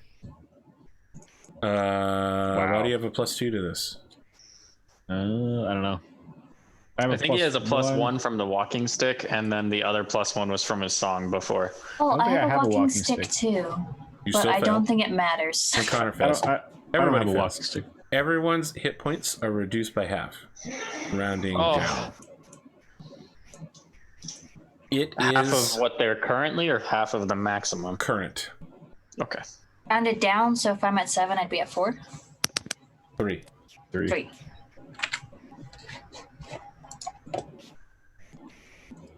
You are all feeling tired and weary after some traveling today. It's not going well. This forest is the biggest hurdle you've ever had in your life. How are your characters feeling about it? Terrible. I thought maybe Simon would bounce back, be positive, but it seems like he's Simon's really looking pretty upset. rough. Yeah, he's got some scars on his face. He's battle tested now. You've seen some things. Remember when Connor said he couldn't be a JRPG protagonist? That's right. It's And he's happening all- right now. It's happening right now. This is the hero's journey. You got to lean into it, brother. Mm-hmm. I mean, Simon's playing on his instrument and melodica, and he's trying to keep everything upbeat. But the tune he's playing is like a little less jaunty than you might Secret expect. tunnel. Oh, it's less It's jumpy. angsty Okay. secret tunnel. It's minor key secret tunnel. Right. Played at like 3/4 speed. Secret tunnel don't know that through song. the mountains. It really makes you think, what is with that secret tunnel? You know, there are people out here who haven't seen Avatar that are just like, what the fuck is this secret tunnel that he keeps talking about? Including me. Wow. Oh, no. You're missing out. Secret tunnel is You probably haven't seen Avatar? it's the second greatest moment in the whole series. Yeah, I Oh, haven't seen no. any of Avatar. Listen, that's a meme that pays off 1,000,000 times. It's true. And it That happens and the cabbage again guy. in the finale of Korra, where the guy sings to the badger moles. That's true. Badger moles are my friends. Yeah. Oh my god. Yeah, Secret I Tunnel forgot pays all off. about that. Yeah, it's a song that transcends series. That's how Yeah. good it is. My favorite part was Cabbage Corp when they got Oh caught yeah, my in Legend Cabbage of Corp. Oh boy, Uh, wrecked, absolutely wrecked. Friends, Mhm. I need everybody to make a direction check, and by everyone, I just mean Connor. would he One like person maybe help? provide support. I will provide support because my int is good. Yeah, you're gonna help me read the. I didn't do a very good job helping you this time. You Sorry. didn't help at all. I'm gonna cast Arrow Compass. Yeah, It's gonna give me a +1. yeah. I think I just cast it, right? That's just Yeah. happens. You have to make a magic check, of course. Do I? Okay. So what is? Okay. Int and spirit. Yeah. Yep. It's 10. Unless I have some kind of malice I didn't put in. You are successful Okay. at casting it. So And give what me does a this plus- do? Oh, you forgot. You have to say the draconic words and also make motions like a dragon, Conorhughes. In real life. Entertain me. Simon takes his hand, points it like this, and then that sort of feels the weather, and then like I guess floor clap like this, and then that is the direction that the compass takes us in. But what does that represent in draconic motion? You have to move like a dragon. Like the upsurge of a dragon, and then like its jaws clamping down. See, if Connor had watched Avatar, he would know how to move like a dragon from all the Sun Warrior episodes. It's true. If anything, he'd look more like a pointer dog. It's good. All of their moves like, yeah! Ha! Yeah, That was close to what I did. I mean, not even close. upsurge, Not remotely. clap. You literally just made a crocodile mouth. Well, All right, I so mean, what happens? Some sort of floating arrow appears to guide you on your journey? Right. I think like you see a shadow on the ground. It out pokes like just one of these like cute red compasses, like real simple, and it's got like the arrow keeps on spinning and spinning and spinning until I say the direction that we want to go in, and then it point. It's like bing, bing, bing, bing, bing, and then points in that direction. I imagine it's like the new Sea of Thieves compasses. They don't tell you the exact direction. They waggle back and forth in the direction of the place you want to go. And as you get closer, the waggle becomes smaller. I'll buy that. That's just me. I don't know if it can be ongoing or if it's just a single like spot. Don't worry, Shep knows what I'm talking about. Make your roll. You need to beat a 9. And I totally beat the shit out of that. Did you? Oh, you did. You did. Wow, you almost critical it. Too bad you didn't get that far. Just needed that second 6. Yes. I'm not sure why I have a. Well, I guess because I got the spell, but I didn't even put it in. I keep on adding. I have a +1, but then it keeps on doing a +2. I don't know why. So you make it to the inn midway in the middle of the day. You can stop and spend the rest of your day here, or you can continue on your way towards Flex. The inn is like the initial inn building is a log cabin built in that kind of Lincoln Logs way where the logs are cut out and laid on top of each other. And then you can see that additional large rooms have been added over time of different wood than the original, and that there's one that's currently being worked on. Like the exterior foundations, 3 of the walls have been laid, a 4th one is being, kind of worked on in a non-Lincoln Loggy way, and like there's no roof yet. Mm-hmm. It says, Chestnut Inn, come on in. Over top of it. The Flax is like more than a day away, right? Correct. You'll be able to get a significant distance of the way towards Flax, but not the whole way. Yeah, I mean, at the very least, you'll get out of the forest. Yeah. Well, up to you guys. Do you want to stay here, or do you want to at least eat the pie and then keep moving, or what do you? What do you if guys you eat feeling? the pie, you're staying here for the day. Oh, I want to. You know how it is with pie. Once we are eating the pie. We are eating the pie. I think Simon's looking pretty rough. We should probably just like stay here for the night. I'll tell you what. Here's the thing about this inn. It's located right at the exit of the forest towards Flax.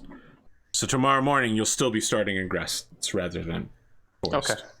Yeah. I mean, Simon's not looking so good, so I think we should probably not travel the rest of the day. Yeah, he looks pretty rough. Yeah, we should probably just eat some pie and relax. I love Before, how when you were suggesting that the eating the pie thing has overwritten everything else. Oh yeah, they were really excited about the pie. The pie is important. It's supposed to be like the best pie. Yeah. Before, when you were suggesting like vaguely that we might move on, like Simon's just giving you dagger eyes. Do you want to rest, Simon? Yes. Yeah, I'm pretty beat. I can tell. When you open the chestnut door to the Chestnut Inn, a bell is hit, so it clangs, and you hear someone call out from a muffled back room, "Oh, I'll be there in a minute, dearies." You can see that there are 2 long, like, log tables set out with those long bench chairs, and then one like big round table with a place to put like a burner or a giant soup thing or like a hot pot in the middle of it with wooden chairs. And you hear the woman call, "Sit anywhere you like." There is a set of stairs that lead up to a second level for the inn, and also a counter and a door leading to a back room that almost certainly from the heat level must be an oven kitchen area. Is there any way where to bring walls? Inside the inn? No. Well, he's not inside he's the too inn, big to fit through the door. Or like a stable area or something? There is a stable area where you can set Wallace down for the night. Or day. The day-night. Let's take Wallace to the stable real quick. As you re-enter a few minutes later, the innkeeper comes bustling out. She's got that kind of hair color that's somewhere between silver and white. Like she's old, but not quite at the fully white level yet. Her face is kind of saggy and long, but also she's got a look to her that's very warm. Ethnically, she doesn't seem like she's around here. You think that she's from someplace probably very far east. Mm-hmm. She's wearing a silk dress with an unusual cut. And she says, "Oh, welcome, welcome, welcome to the Chestnut Inn. You all look terrible. Please take a seat, warm yourselves up. It's nice and dry in here." Everything's Yes, quite it looks warm. lovely. Thank you. Well, I've got some lunch on if you want. Yes. If you That'd be can great. afford it. Not everyone can. There's pie. And if you'd like to stay the night, we have rooms for you. Now, how much is food and rooms? So if you just want a normal lunch, it's 3G. If you want to get a delicious pie, which will give you a +1 on your condition check tomorrow, it's 30 gold per person. And a room for 3 to 6 people with beds and a table is 20 gold. Wow. I mean, I'm getting that pie. Yeah, and I'll definitely get the pie. That's just expensive pie. So we I'll can get the split the. pie, and I'll get the room for the 3 people. So You don't have to do that. We could she- split it. What do you say is 20? she sees the 3 of you talking about it and says, "Is that a giant carapace on your back, dear? Yes. I'll tell you what, if you trade me that, I'll cover the pies and the room for all of you. That's a rare find around here. Hard to find a man who knows his way around a hunting blade." Yeah, sure. Why not? I'll hand it over. She takes That's a it. good deal. She heads in the back room. She comes out with like warm soup. There's no meat in it, but it's filled with chestnuts and other like small vegetables. And it's got a decent enough amount of salt that makes you wonder where she gets her supply. And huge, we're talking a quarter pie pan size cuts of a delicious apple pie. And you notice that those are Sunset Hime apples in the pie. Wow, Sunset Hime apples. Perfect. It's a bittersweet. The pie tastes amazing. And for some reason, when you eat it, it makes you feel an intense longing for home and nostalgia. Like everything was better back there. Did you find so many Sunset Hime?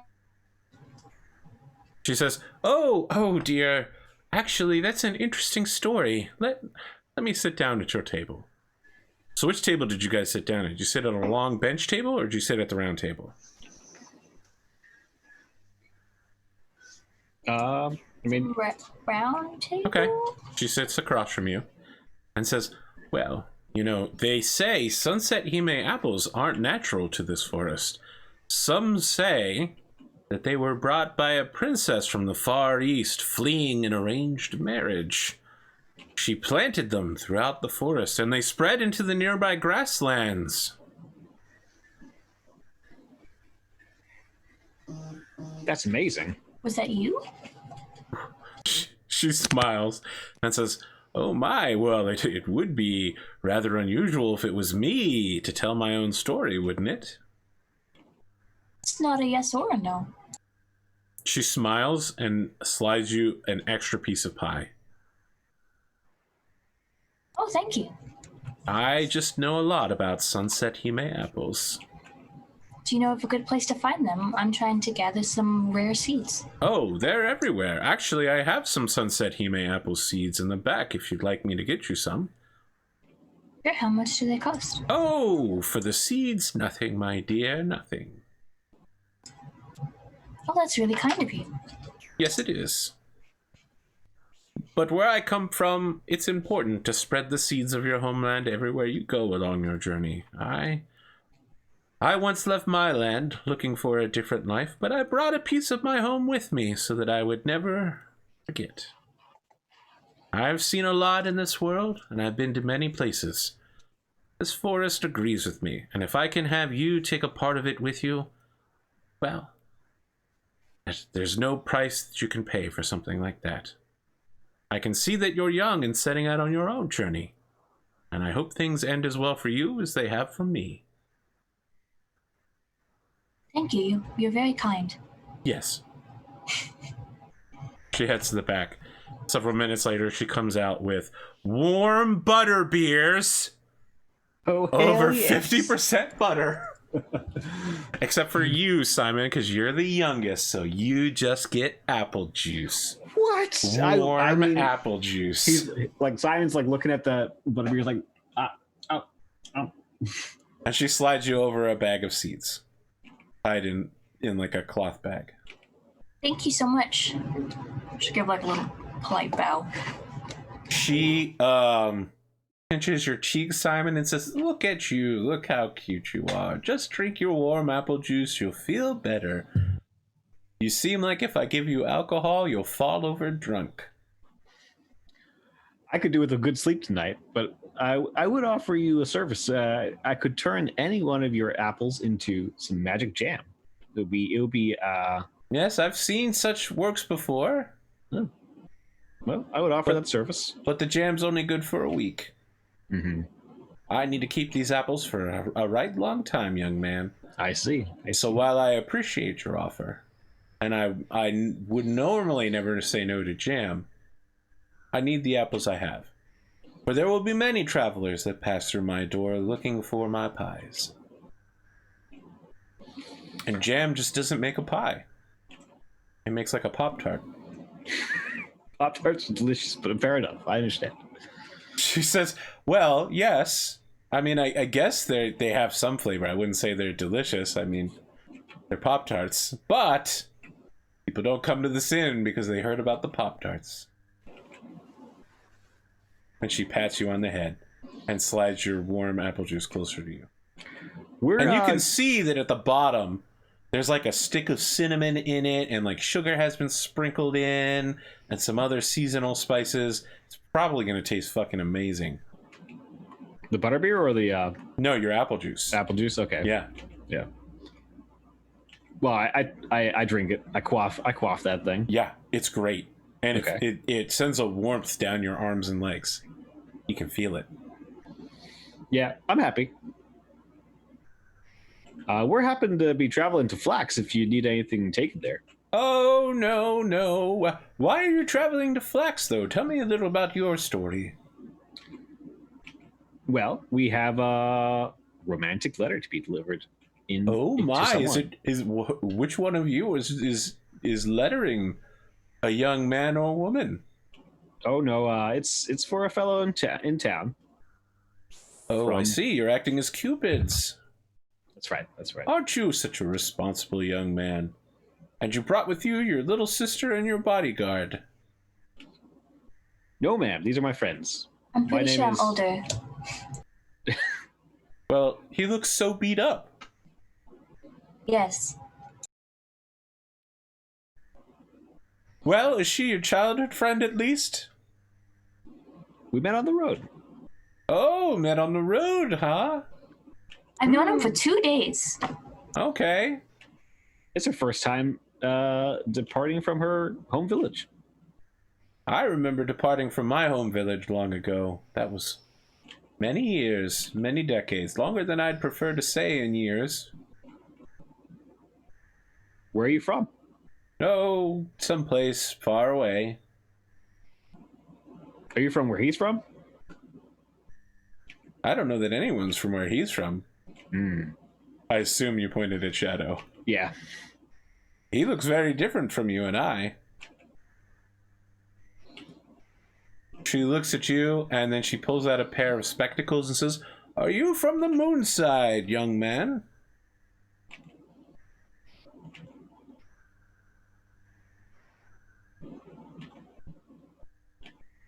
I think you're muted. Oh, I'm sorry, I was muted. Yes, I am.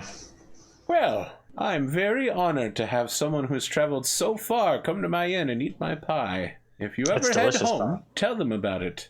I definitely will. I don't plan on going back, but if I do, I will definitely. Well, write your parents at least. They want to hear from you. Will do. My parents are dead. Yeah. Shadow will just like look away. Yeah, I was definitely. raised on the streets. Yeah, by wolves. Then the wolves died.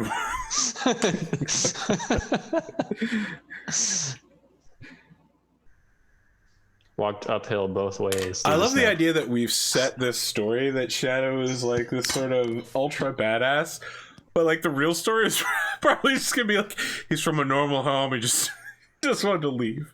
Yep, pretty much.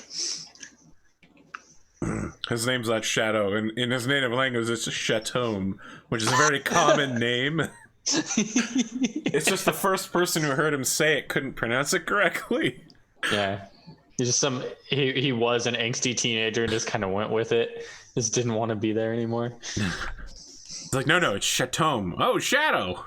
All right, sure, Shadow. Yeah, that's my name. Exactly. As we're sitting relaxing around by the fire, I suppose I'll break out the melodica and maybe not like obnoxiously play, but like, you know, quietly play to myself, working on my chords or something like that.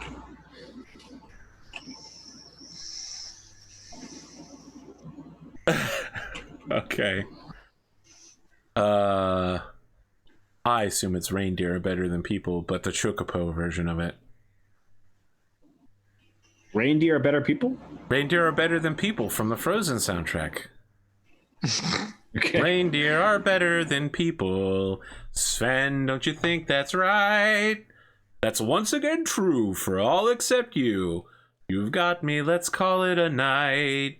How do you know that? How do you not? I mean, Boom, I got him!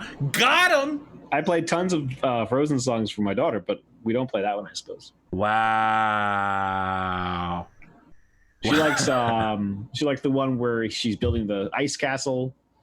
Yeah, a few others.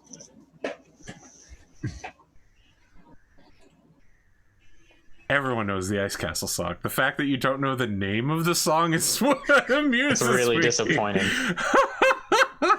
Probably one of the most famous songs of that year. I'm pretty upset about it, but I guess I'm going to have to let it go. Yeah. That was bad, AP. Thank you. Suggestions about moving paragraphs around even? Sorry. I think these people just heard some an ad that like started playing in the background on my stream. What can I say next? Is there anything else you want to do at the inn before you need to... Oh, you don't have to make a camping check because you're not journeying anymore. Are there any other travelers in the inn? Nope. It's just you guys. Okay. No, I think that's it. Yep, you don't need to make a camping check because you have sufficient... I mean, you're sleeping in a bed, so you don't need tents or sleeping gear. Yeah, I want to ask the lady if there's a place for me to repair my sickle. She says, oh, there might be something like that in Flax. Let me check the rules of the book, the rule book. Because I don't know offhand. Scroll. She picks out this huge leather-bound book and begins flipping through it. Facilities.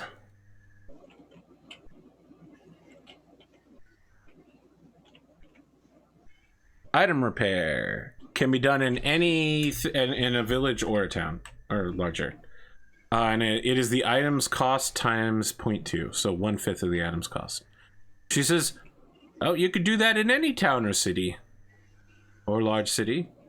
Flax will be able to get you what you need." Thank you.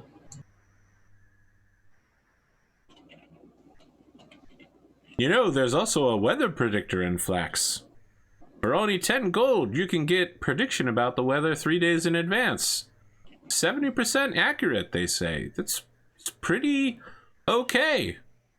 That's cool. It's kind of all right. Do you by chance sell your apples? I do? May I buy one? Yes. How much is it? She flips through the book some more. 100 gold. Oh boy. If I look over at Simon, does he still look rough? Yes. After the night, I mean, I wouldn't look rough, I think. You look rough now, though. Okay. Well, I've had the warm apple cider. I've had the apple pie. I'm looking pretty pleased for myself, even if I'm looking a little... He's in a sugar coma right now. Yeah. I guess I'll wait till morning. If I can't find any herbs, I'll buy one. you Okay. for your hospitality. She says, "Oh no, thank you." All right. Okay. So do you guys do anything in your room? Like, I don't know if you guys like tell stories or have a sleepover, or you just like go to sleep and. Let's have a sleepover. Make like pillow forts. With Simon will three probably legs. flop onto the bed though as soon as he gets in. He's tired. Simon, let's have a sleepover. I've never had friends have a sleepover before. He's already sleeping. Come on, Shadow. Let's have a sleepover. Okay, yeah, I'm game. What do we do at a sleepover? Yeah, I don't know. We didn't really Wow. have sleepovers on Moonside, Didn't it?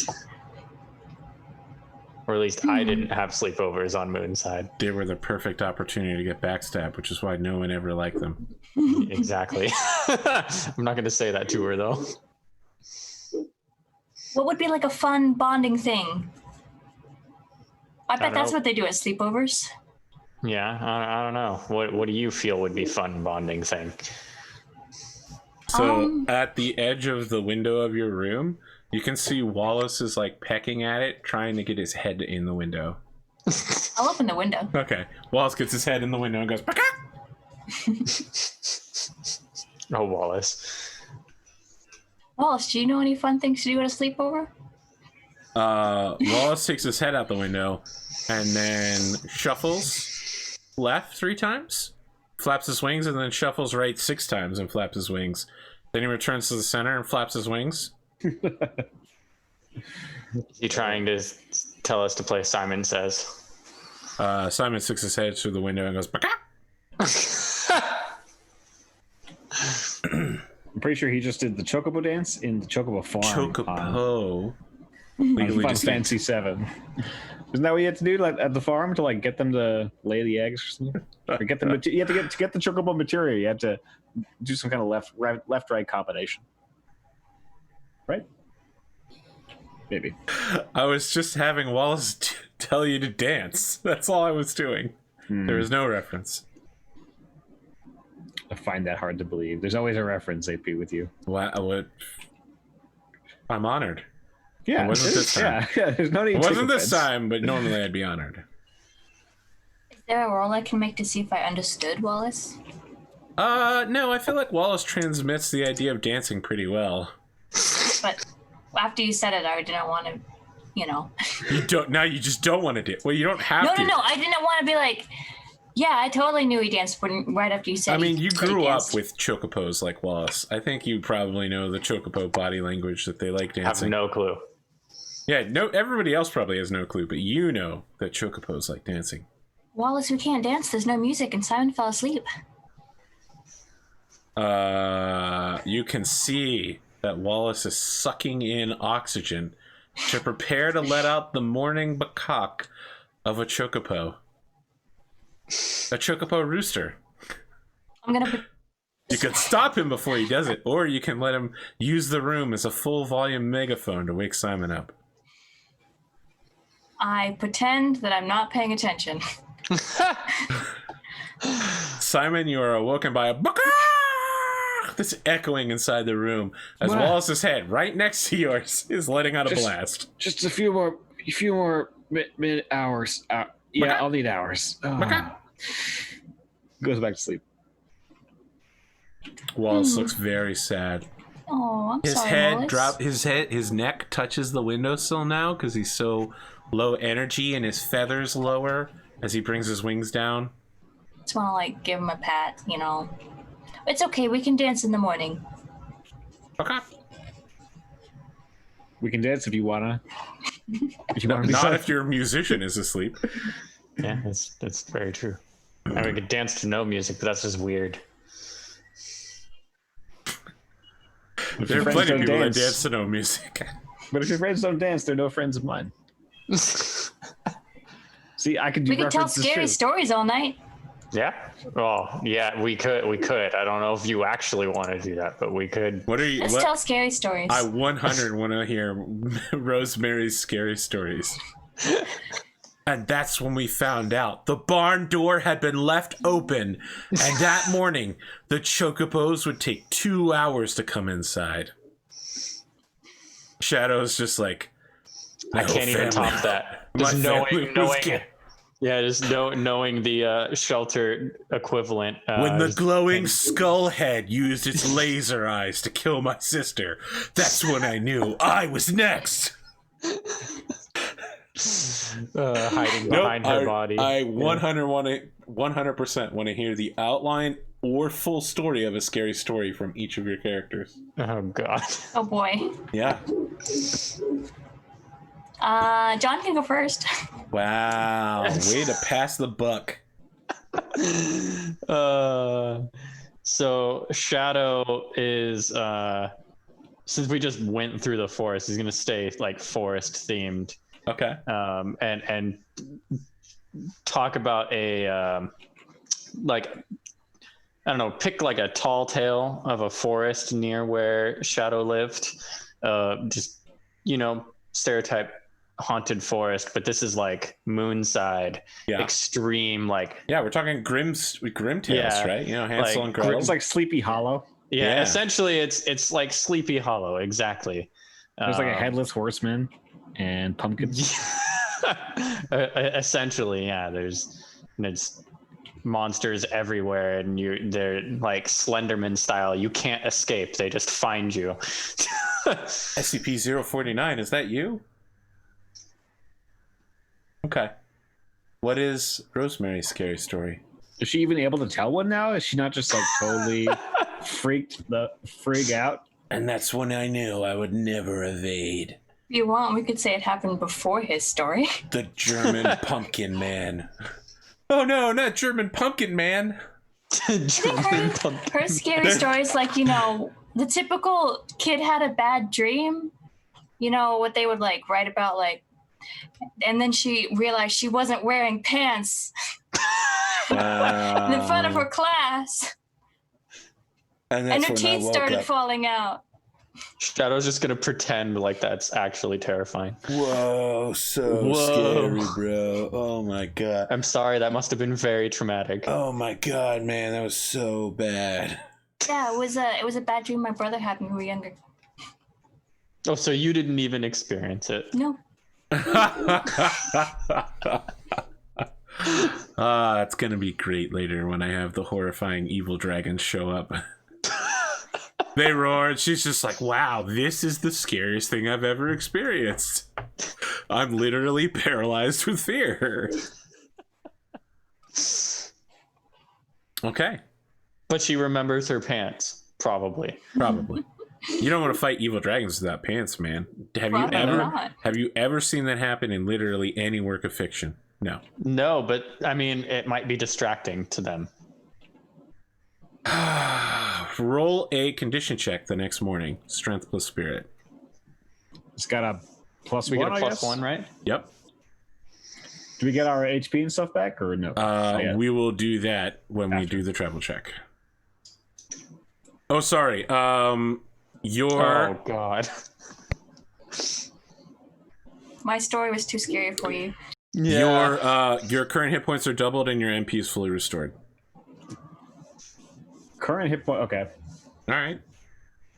So you're all right, Shadow. You're not great.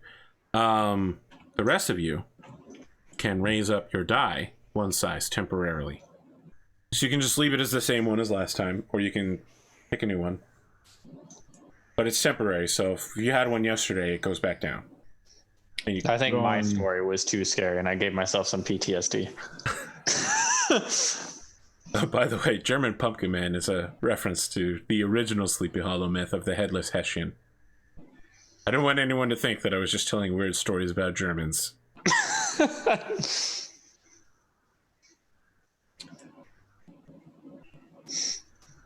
I think I will do Dex. Actually.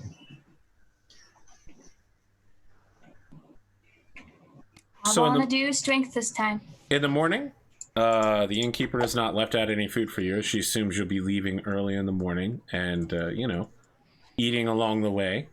Mm-hmm. Unless you want her to cook you up some grub for 3 gold each.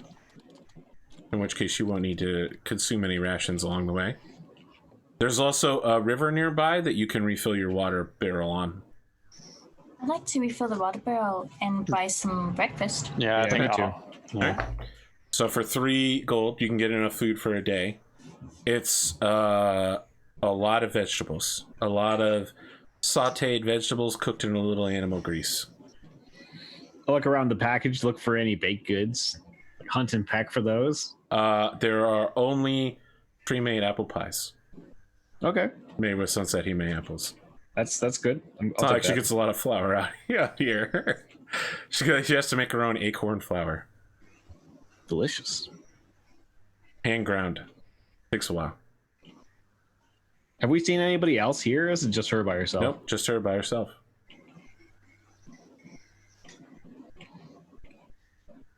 We're also, and I'm going to ask her. We're as I said, we're going to Flax. I mean, do you need us to pick up anything? No. I mean, I'll be looking flour. forward to when you come back. Will you be back tomorrow evening then? I suspect, unless something keeps us in town. Well, I'll keep a light on for you. No, we would appreciate that. Thank you. She puts a hand on your shoulder and says, "You know, young man, you never know where your journey might take you." So far, we think it is taking us back here, though. Okay. But you're right. I mean, I never expected to be here in the first place. Well, you're looking better than yesterday. Yeah. Yep. Between the apple pie and the solid bed. Oh, Feeling it was the hot apple cider for sure. Absolutely. Mm-hmm. You know, they always say it's not the juice, but it's always the juice. You should try the butterbeer when you get older, Simon. I'll have to come back. It was pretty good butterbeer, I have to admit. I mean, you guys got to try that. Oh, I use half cider. a stick of butter in each one. Extra buttery. Yeah. I would say the apple cider was also delicious. Thank you very much. Well, I'll get each of you a glass of apple cider for breakfast. Well, thank you. Thank you. So when the others aren't looking, Shadow, she offers to pour something from a flask into yours. Yeah, I'll accept it. Are you sure? Because you're feeling bad enough that just a little bit of alcohol could get you drunk real easy. You're I forget what they call it, but you're like, oh my god, I'm so drunk right now. Like that's the state you could be in. Oh my god, guys! Like I'll still accept it. All right, okay. Mark down that your condition is drunk 4, and until you exceed a 4 on your condition monitor. Oh, I'm sorry. You have a 4. All right, so you have drunk 4. If your condition monitor drops at some point during the day, you'll be drunk. Where do I would put it in notes somewhere. If your condition here's monitor is something for equal condition, to so or it's higher 4. There we than go. this thing tomorrow, it'll go away. Gotcha. So you're always on the edge of being drunk for the rest of the day. Just a Remember little that's tipsy. slightly tipsy. Yeah. It was like apple brandy that she poured into your apple cider. So It's good stuff. yeah. I mean, it worked well together. It had a good synthesis. Are you ready to travel? It's hard apple cider. Wallace Yeah, is very sad when you get out to him. He seems like he doesn't want to spend a lot of time with Simon today. Like he feels like he was greatly offended by Simon. He just really wanted a chocobo dance with some music. It's a ritual of his people. What's wrong with Wallace today? You wouldn't play music for him last night. I think he was really disappointed that you just wanted to sleep.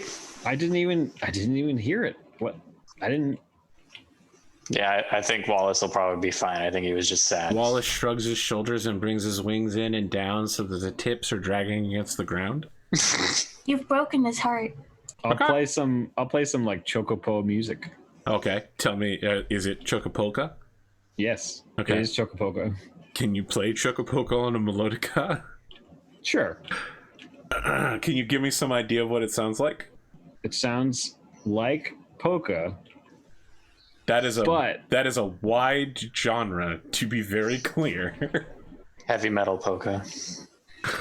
But a little bit of country and a little bit of rock and roll, a little bit country, a little bit rock and roll. Is that what you're saying, Connor? Exactly. I'm really curious as to how you get that effect with just a melodic. Well, I've also got the tin whistle. Is that how you get the rock and roll? It's how you get the bounce, that chocobo bounce. You know, you gotta shake that bouncy tail feather chocobos. Oh man, I could see some guy at the barn dance like shake your bouncy tail feather chocobos. It's time for the chocopolka. Someone pulls out a tin whistle and everybody's like, "Oh boy, here it comes." That's right. Cotton knows what I'm talking about. I do. Yeah. I've been to a barn dance or two in my life. Yep. Yes, sirree. Okay. Everyone needs to make a travel check. You'll be traveling over grasslands in the rain. Can I look for an herb first? Yes, you can. Please do. Can I? What does that modifier do? It's a 7 terrain modifier. 7. Okay. Can I compose a spell for this occasion? You cannot, but you can play your Song of the Grasslands. Oh no, you made it the Song of the Calm. So yeah, I can't make a new song. Not until you've ended this journey. You have to start a new one to get a new. I thought it was per session. Yes, a session is one journey.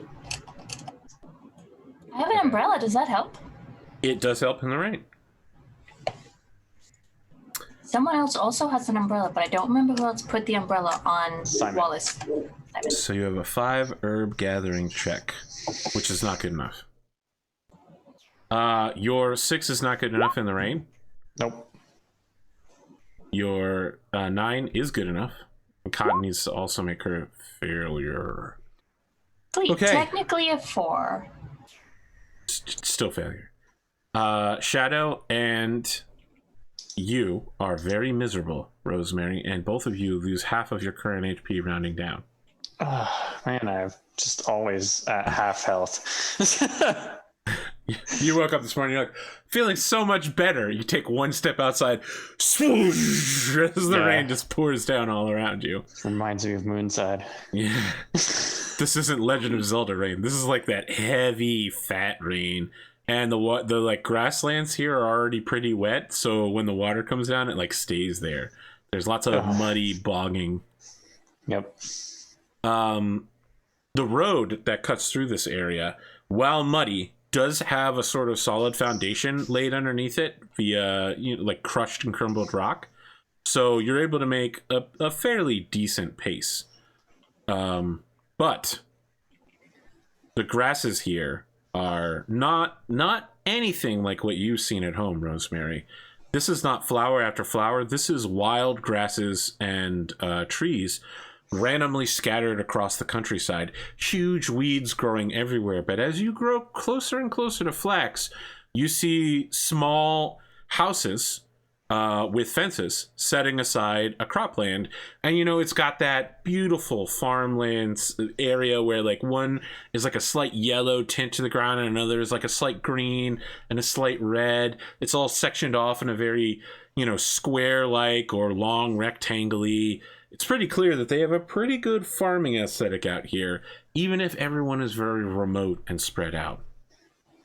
Look at all the grass. Wallace is happy because he loves eating wet grass. He loves the smell of fresh cut wet grass. Have you guys ever seen so much grass in one place? I'm not sure that I have. No, I don't think I have.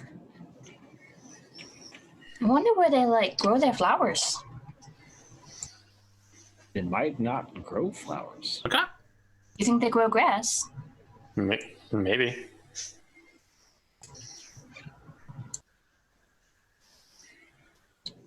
Could be possible that they just rely on your village for flowers. That's true.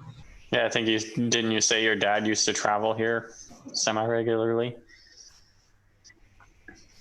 My dad used to sell was it ink or was it dye from the flowers? It's dye. They turn it into ink and flax. My dad used to carry the dyes from the flowers.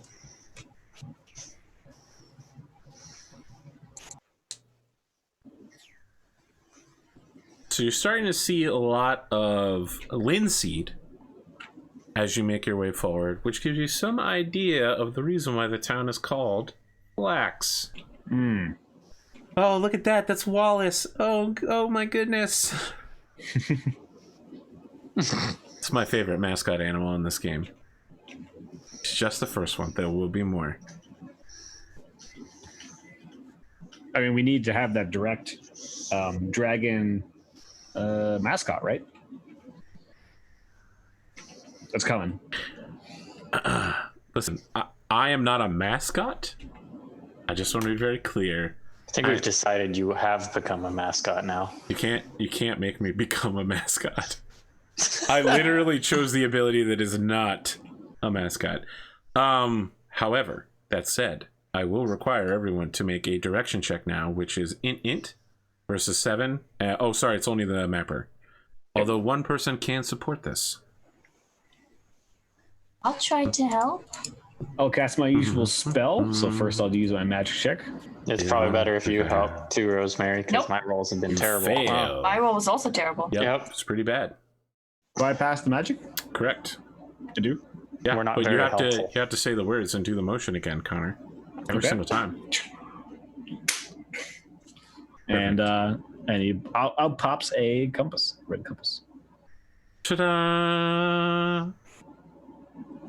Da-da-da-da. It's like the same roll as last time too. Is it? Yeah, you almost crit last time too. Yeah. It is the exact same roll. You make your way to Flex. It's pretty tough to get lost because of the way that the road is going. Even in the rain, you never stray from the path, and you get there in a great time. As the rain begins to clear and the sun is getting to set, you enter through the gates of the road to Flex. There is a low wall around parts of the village, but it's not fully walled in any direction. You can see that while there are plenty of people who live outside the town in their little houses, there is a much more cramped city-like feel in the town where houses are more like apartments or townhouses. They're smaller and all put together.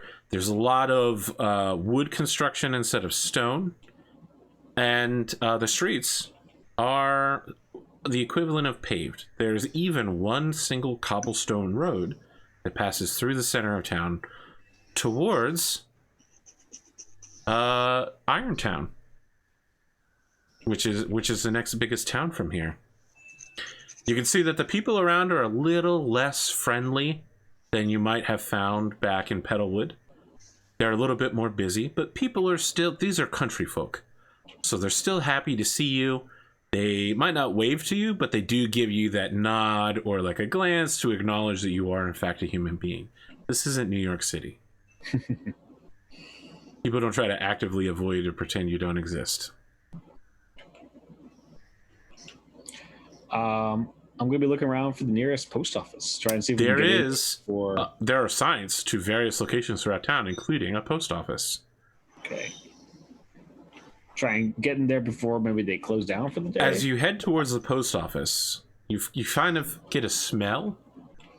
It smells a little bit like burnt wood, and as you arrive outside the post office, you can see that it must have just recently finished burning down, because there are people with buckets nearby who are throwing water on the smoldering remains. Oh dear. Figures. And a very leaderish person in a red uniform with gold buttons and giant gold tassels on his shoulders goes, "Now I know what you're all thinking. Yes, the bandits did burn down the post office, so we won't be able to facilitate any packages anytime soon. Yes, some of your mail was lost, but if you insured it, we'll get it along. But if you're looking to move messages from here to there over the next few weeks, I'm afraid you're going to have to make private arrangements or do it yourself. I'm very sorry, folks. we're gonna have to find some way to get a message to the knights in Irontown and tell them to come deal with these dang Nico goblins. And everybody's just like, oh gosh darn those Nico goblins. And some guy nearby goes, that's right, their pranks have gone one step too far this time. I'm up to here with those Nico goblins. Then he spits on the ground and everybody like nods appreciatively, like, yeah, that's right. Those Nico goblins. Can I roll to see if I know what a Nico Goblin is? Based on them talking about it? Yep. Yeah, I mean, you automatically know what a Nico goblin is. It's a cat goblin. Oh. They're an intelligent race. They're less civilized than humans. They're generally not well thought of. They're kind of trickstery, cute cat goblin people. Lady, the lady that we're delivering this letter to, I mean, Paris? Is she in Irontown? She Yes. is. Okay. However, Looks like we have to go there anyway now. Yeah, and so I guess maybe someone will look to our companions and say maybe we could deliver the news that they were asking to deliver to Irontown. Yeah, I was thinking the same thing. And if our two options are we go back and deliver the package undelivered, or we just go there anyway. Yeah. so everyone else is spreading out, but the man who is kind of organizing things hops down off of the bench that he was standing on and walks over to you and says, I'm sorry to interrupt, but did I hear you say you were thinking of heading to Irontown to deliver a package? Yes. I'm the local marshal around these parts. James Rayner. It's a pleasure. Thank you. My name is Shadow. Pleasure to This is meet you, Simon, Shadow. and this is Rosemary. What an unusual name, Shadow. I can see you're not from around here. Yeah, I'm not. I'm from Moonside. Well, I'm quite honored that you've made your way to our little town. I'm kind of responsible for order around here and safety, but, you know, we were hit pretty bad by those bandits. I don't think that they meant ill, but their pranks sometimes get out of line, and this time it burnt down the post office, which is a very serious problem for us. It would appear to be. Now, we don't have any knights, but if you're headed to Irontown, why don't you stay at my place tonight? Tomorrow you can set out towards Irontown. Well, that's very generous. I'll write you a letter to take to one of the night guards. Her name is Dame Paris. She's usually responsible for coming out and dealing with these kinds of problems. Well, that's great. That's who we were delivering a package to anyway. Fantastic. Excelsior. I think the only thing is we might, I'm not sure, Rosemary, would we need to get some more rations to make sure we can get there okay? Well, I live just down the road over here. It's just off of the main thoroughfare, right across from where the big flag in the middle of the town center is. You'll know it when you see it. He slaps you on the back, Shadow, and says, when you're done your purchasing, just head on over. I'll have my wife get up a nice big dinner for all of you. Well, thank you very much. No. Thank you. It's very Thank kind. you. Could you point us towards a blacksmith? See if they're open. He says, well, there are plenty of blacksmiths in town here, but if you're looking for a good smith, Irontown's the place to go. Gotcha.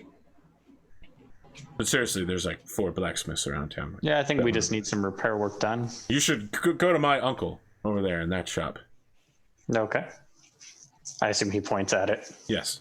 Yeah. I'll start heading over to that blacksmith. Okay. It says Arcturus's Sickles and Hammers. Oh, perfect. I'll go in and. All right. Yeah. So the cost Does to it have repair a the sickle item. and a hammer crossed Yes, it does. too? Yeah. He says he can get it done same day, but the cost is 1/5 of the cost of a sickle. So whatever that costs. I will look it up. Okay. Are these all Romans now because I'm drawing a Roman, or did you already plan it that way? I mean, James Rayner and Arcturus Minsk are StarCraft references. Yeah, that's what I was noticing as well. But I there's mean, an if you want to Excelsior. draw them Roman, then you can. But I'm Sure. not going to stop you. You're the I artist. thought I heard the Excelsior, and so Excelsior. I mean, everybody says Excelsior nowadays. I thought it was a Roman. Maybe, yeah. Excelsior is I the mean, we name of don't know Starship that in Raynor Star wasn't Trek. Roman. Yeah, we do. He's a good old country boy. He literally Yeah. listens to cowboy music. They have the country in Italy. The Italian countryside and the American countryside are very different. This is true. Don Quixote. A wannabe That's like- American from Italy. Spaghetti. It's a spaghetti western. Yeah. Wow. All I can hear is the Godfather theme now. When I came over here from the old country, they didn't show me respect.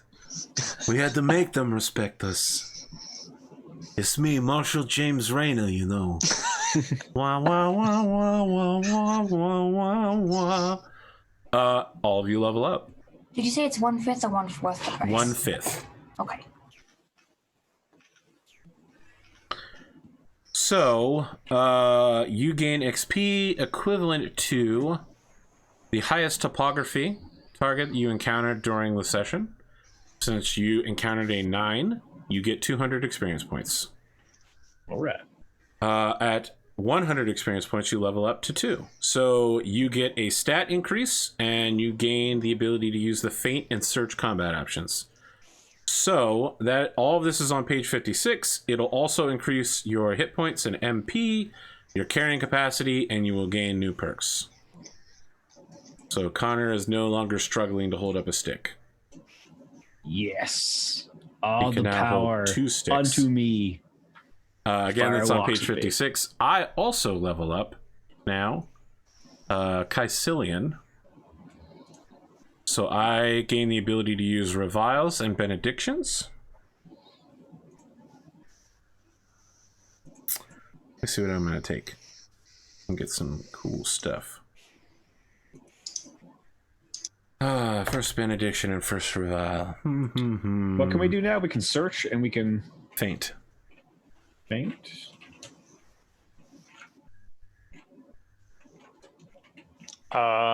Increasing your health and carrying capacity and stuff won't necessarily increase unless you increase a stat that does it. Sorry? It says under the stat increases that your health and MP don't increase unless you increase the stat Okay. that does it. So same with carrying capacity. On So page, unless he increases, although up at the top it does say that. I mean, it's on It says page 56. can- It says yeah. max HP and MP are increased. Each level you gain 3 points to divide between the two. Then it says carrying Gotcha. capacity increases by 1. Oh, that's confusing. You're talking about stat increase, which you Yeah. also get. Yep. So increasing your stat doesn't increase your HP or MP, but increasing your strength can change your carrying capacity.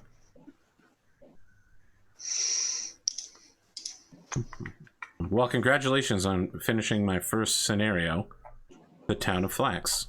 I hope you enjoy your travails and trials. I mean, I kind of asking here, did you enjoy your travels and trials? Absolutely, that was a lot of fun. That ant was killer fucking ant, and Wow. of course it's an ant because I mean it's a JRPG, right? You gotta start with an ant. I mean, the typical JRPG is either a slime or a giant rat. Wait, does this mean we can cast the level 2 spells of the No, season? you have to be level 4 for that. Oh, never mind. Dang it, I got really excited. I'm I want gonna to cast take. that Love Heart spell. That sounds fun. I'm gonna take the Revel Protection of the Dragon, which costs me a lot of health points, but I can jump in and take a killing blow for someone. But it does require me to show myself in person. So are you as a dragon? You're like watching us the whole time. Yes. I Super mean, are creepy. you physically present? Or are you like watching from some like I'm celestial? not required to answer that question. Okay. If I was a mascot, I could literally just be a chipmunk following you around. Right. You know I can fly, right? I am a dragon. I will take the benediction Tale of the Heart, which is really cool, and I'm going to tell you about it in just a minute. I think I'm going to increase my dex to 8. Or maybe I'll do, I don't know, strength, yeah. Strength. Okay, so when I use Tale of the Heart, I hand out 5 poker chips to each player. If one player role plays in a way that moves another player's heart, the first player can give one of their chips to another player. Each chip received can be exchanged for a fumble point at any time.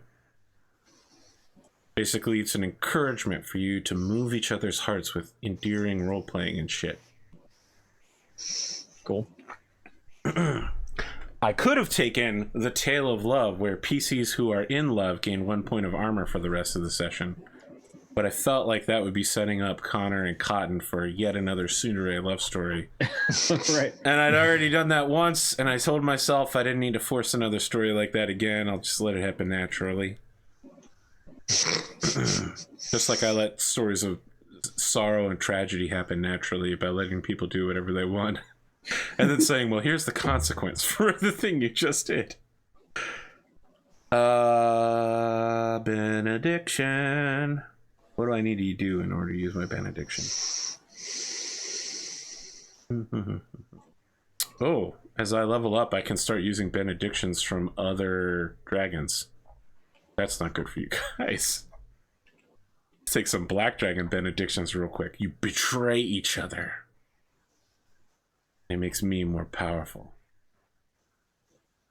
How would that work? Like, as player, like, how are we going to betray each other and then continue to work with each other? Oh, I don't know. Secretly. Yes, perfect. See, Cotton knows how it goes. How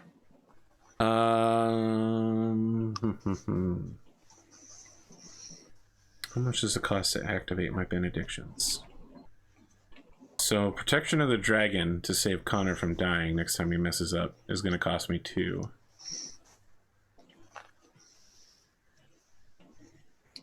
I mean, look, I must have like tripped on some ant pheromones going into that fight, because that ant was like all over me. Oh, I can spend 1 LP to activate any benediction at any time without spending stuff. So now I can just cast Tale of the Heart at the beginning of every session without doing anything.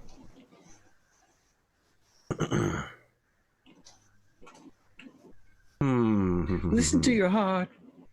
When it's calling for you. Yeah, I'm picking up what you're putting down. Thank you. Do you guys get extra experience points? Let's see here. Yes, the answer is yes. Yes, so I didn't use a benediction ability, but you do get XP equal to 10 times the level of the highest level monster defeated, so you gain another 20 experience points. Nice. So you get 220. Your next level, level 3, will be 600 experience points. All right, we have enough time left in the session to do outros, but first we're going to talk about what we thought about this and whether you want to continue. How do we feel about Ryuutama? If you don't want to do another session, or probably 2 sessions of this, I got other one-shots like Apocalypse World lined up where we can play in a Mad Max world with psychics. We got I think I had a full list.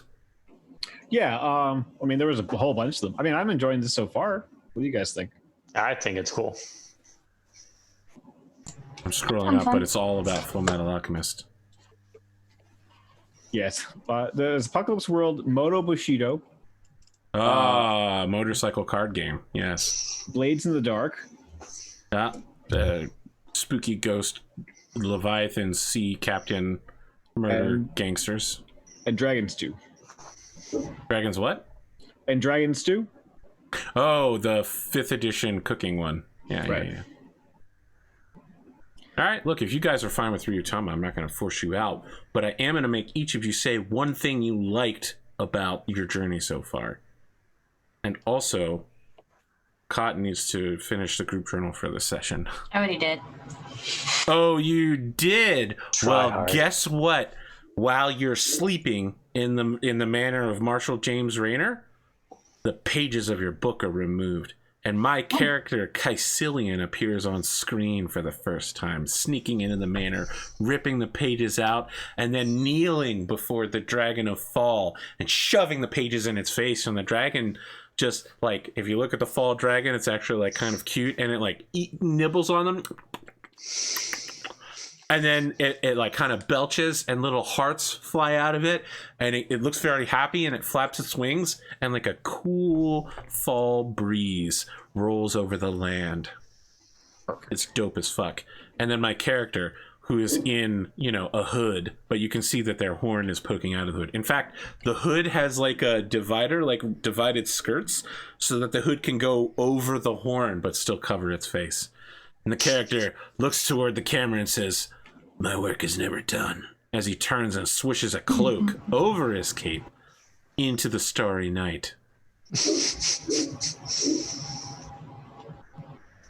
Perfect. But now each of you has to tell me something you liked about our journey so far, because this is very different than Dungeons and Dragons.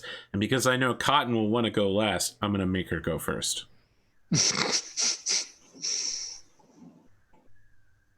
I like how story-driven this world is. Wow. It's my favorite part of any game, and it's like the main part of this game, so I like it the most. That's me. Let's go to Connor. Can't believe I got an answer out of Cotton that quickly.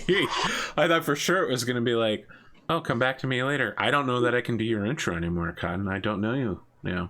Well, I started thinking about it when you said we were going to do that, and then you Perfect. like went on another topic, so I was like, I had time to think. Perfect. It's like that time where I say everybody will have to do something, and then when it comes to my time, I'm like, all right, so now that that's done.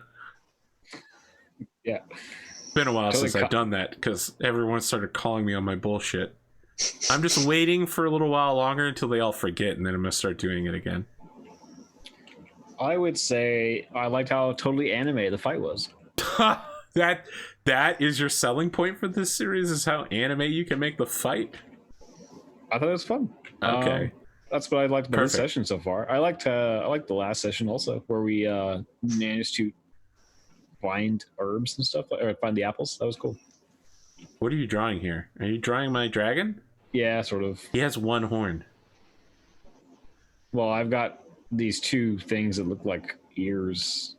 I'm a horse dragon now? I don't know. I mean, I have two horns now. Yeah, it's canon now. I feel like you're drawing another dragon. Those horns are crudely placed, Connor. I'm sorry, I'm dying. They're positioned like one horn is here and another horn is here. Come on. I mean, It's the Picasso dragon. Yeah, this is everyone's not. a critic all of a sudden. Here Listen, man, it bothers me. All right, look, if you want to look at solid horn placement and Fate Grand Order, look at Shooten Doji or Tomoe Gozen. Okay. I mean, this looks like a horse anyway right now. This is pretty you're rough. not making. This is non-canon Caecilian. This is early rough cut that got thrown out. Wow. Whoa. Wow. I'm sorry. He's not a horse. He's a dragon man, and he's a cool dragon man. Didn't you hear him? He was like, "My work is never done." I think he thinks he's cool. Wow. Yeah, it's vaguely he possible flew he's not you actually over cool. from the moon side at great cost to himself, and now you're like, he just thinks he's cool. Do I know it was him? You know that the dragon called itself Caecilian, but you never got a good look at it because it's a giant flying blue Yeah, dragon. so I mean, I don't know that this is Caecilian. Perfect. Also, given that how uncool your outfit is, like maybe he's not the best judge of cool. Yeah, Maybe he my gave you that reference- uncool stuff as a joke. We trained him wrong as a joke. He knew that I would judge him, so he gave me stuff that was worse than his own. Wow. Caecilian is out here trying to save lives, and everybody's just dunking on him. John, did we get to what you like about Ryuutama? Yeah, no, not yet. But Okay. What I enjoy, I really, really like the uniqueness of the mechanics of this. I've had the chance to play a couple different D&D like games that have very different kinds of mechanics, and these ones are really interesting because I think I know in D&D there's some like question on what kind of checks you can make sometimes, because sometimes it could be one thing and sometimes it's another. And these ones, it's like, I like that there's multiple stats for each thing. I think that's really cool because it makes a lot of sense the way that it's laid out. I think that's really neat, and I'm having fun playing with it because the mechanics work very well with the storytelling. I think it's cool all around. Okay. Now we do outros.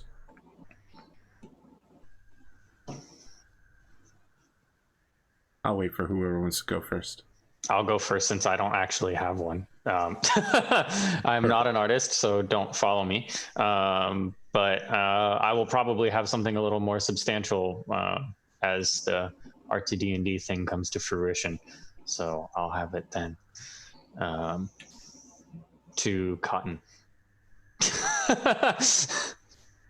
I'm Cotton. I doodle and stuff. You can find me on AP's Thursday night Battle Tech, where we're finishing off this series, and Pond of the Mad Sunday night Hunters of Olvern Gestalt game. Let's go to Connor. Hey everybody, my name is conorhughes. You can find me on twitch.tv/conorhughes when I stream, which should be soon, hopefully. Looking forward to that. Otherwise, let's go to AP, who is streaming tomorrow night with his Cyberpunk game, which is looking good. I actually haven't watched last week's episode yet, but I'll be checking it out tomorrow before the next session. And AP can tell us what his favorite part of Ryuutama was. Yeah. I feel like I destroyed myself by forcing Connor to watch Full Metal Alchemist Brotherhood instead of simping for me.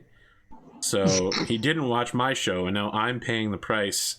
In this case, the price is about 2 cents in ads that he would have had to watch. So, I mean, you still get that price, though.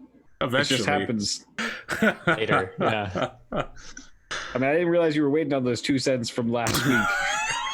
I mean, that's pretty rough. Pretty rough state of affairs. I know rough state of affairs, AP, but that's pretty rough.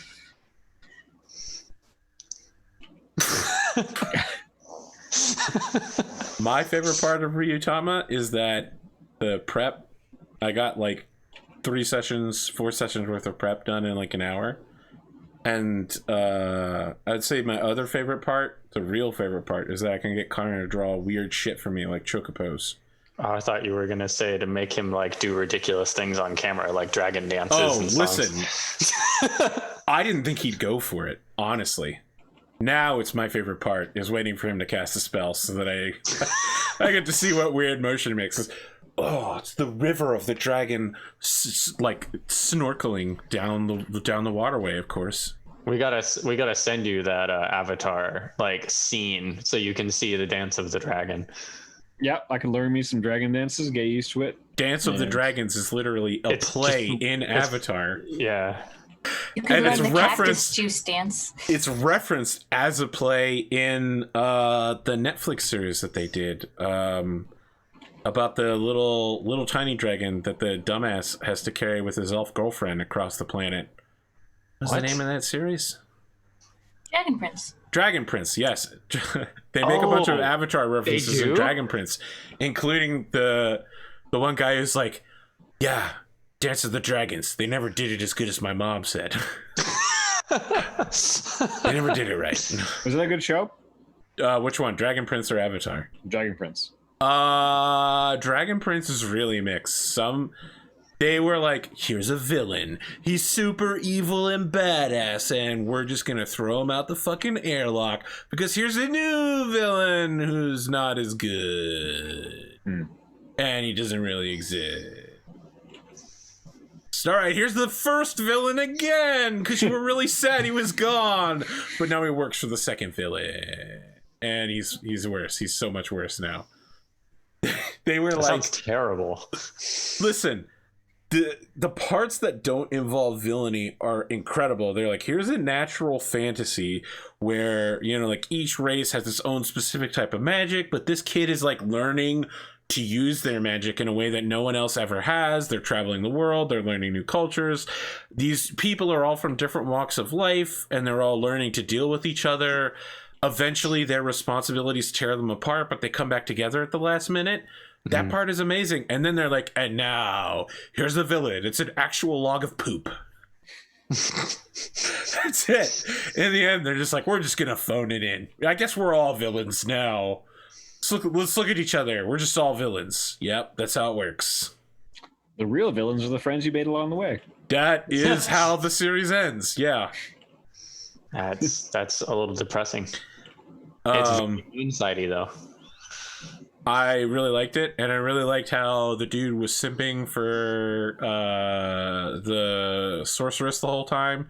And she was like, yeah, you're cute and all, but like I'm a couple of years older than you.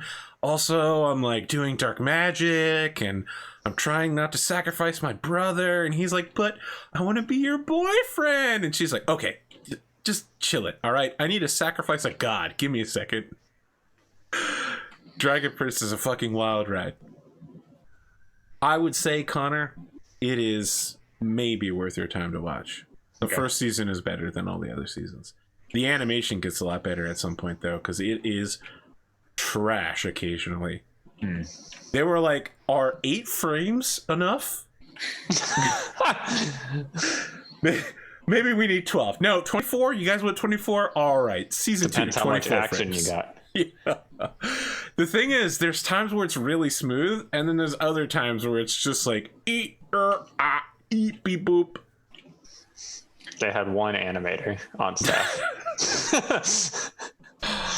Cotton, what do you have to say about Dragon Prince?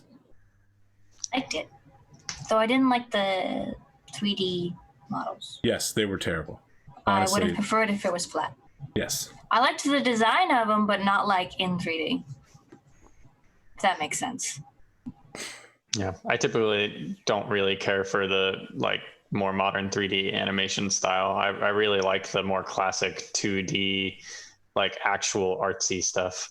I mean, the only 3D I've seen that I've really liked is Hoseki no Kuni. It was fucking wild. It's about a bunch of Buddhist rocks who do Buddhist things. I mean, I'm pretty sure the entire reason why they go 3D is just to save money, or is it like... Yeah, well, or, it's money and time, right? Because the hand animators and the 3D animators can do 2 different things at the same time. Right. So the 2D animator can do like the backgrounds and the main characters and then say, all right, I'm going to leave a hole for the monster kaiju to walk through in the scene. And the 3D animators can be like, all right, I designed the monster kaiju.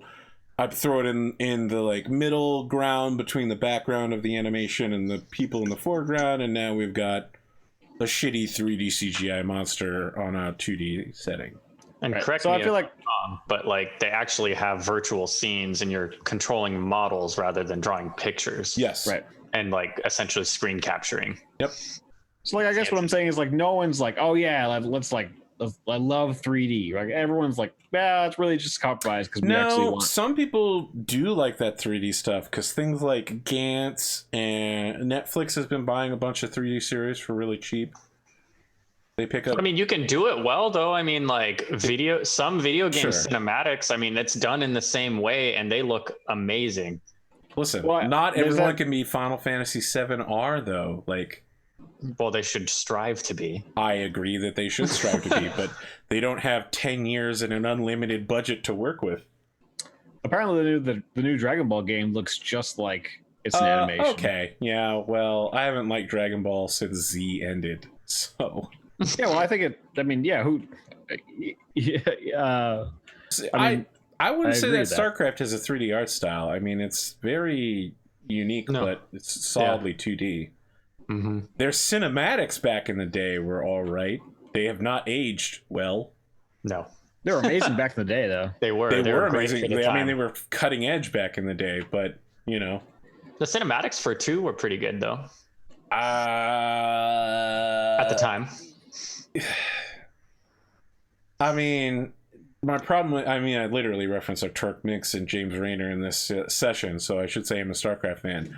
But the end of StarCraft 2 is James going, fuck you, Kerrigan. I hate you, motherfucker. I'll never stop at anything to kill you, bitch. And the beginning of StarCraft 2 is James Raynor drunk going, Kerrigan, I love you so much. I forgive you. True. And I was like, wow, this is a fucking slap back. Okay. Yeah. I love you so much. I'll forgive you for committing genocide against the universe.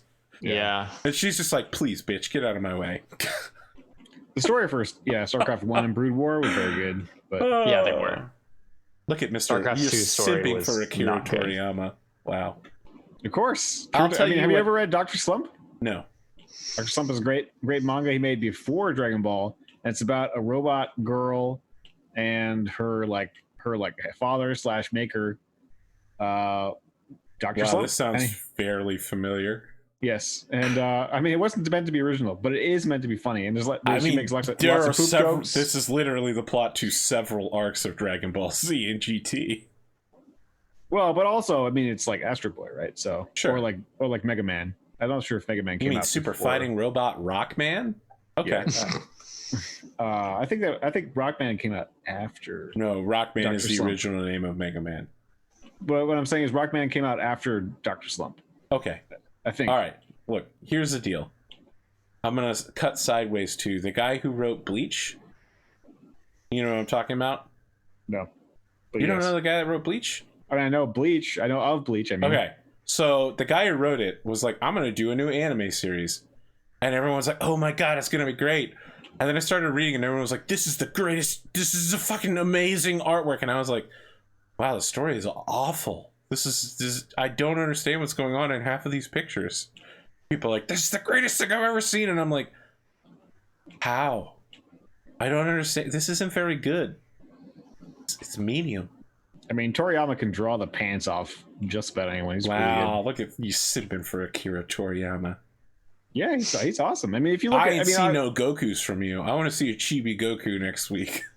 All right. Oh. Nope, I got it. I want you to draw Shadow as a chibi Goku. I want Shadow in Goku's outfit, but because we haven't seen Shadow yet, so I don't know what hairstyle he's got, what he looks like, but a little chibi Shadow. I feel like he would have more like Piccolo's outfit. Wow, yeah, you're saying he's the villain? Well, no, Piccolo's not the villain. Like, he gets good later. Like, have you seen Dragon Ball and Z? Piccolo is the best dad in the show. Well, that is a low bar. All of the dads in the show, not great. What's so bad about Vegeta? He literally puts his child in war. Kids. Yeah, he leaves his kid and then puts his kid in war later. And he also spends a year beating the shit out of his kid by firing spirit balls at him. He's just like, all right, come here, man. Ha! Literally, it teaches kids to be like child abusers. It's terrible. He beats the shit out of his kid for a full Piccolo year. Doesn't even have a kid, does he? Piccolo raises Gohan when Goku abandons him for half of the arc. You mean when he's dead? Well, being dead in Dragon Ball is meaningless. You can still talk to people the whole time. You can't say he abandoned him when he's dead, though. But he did abandon him before and after he was dead.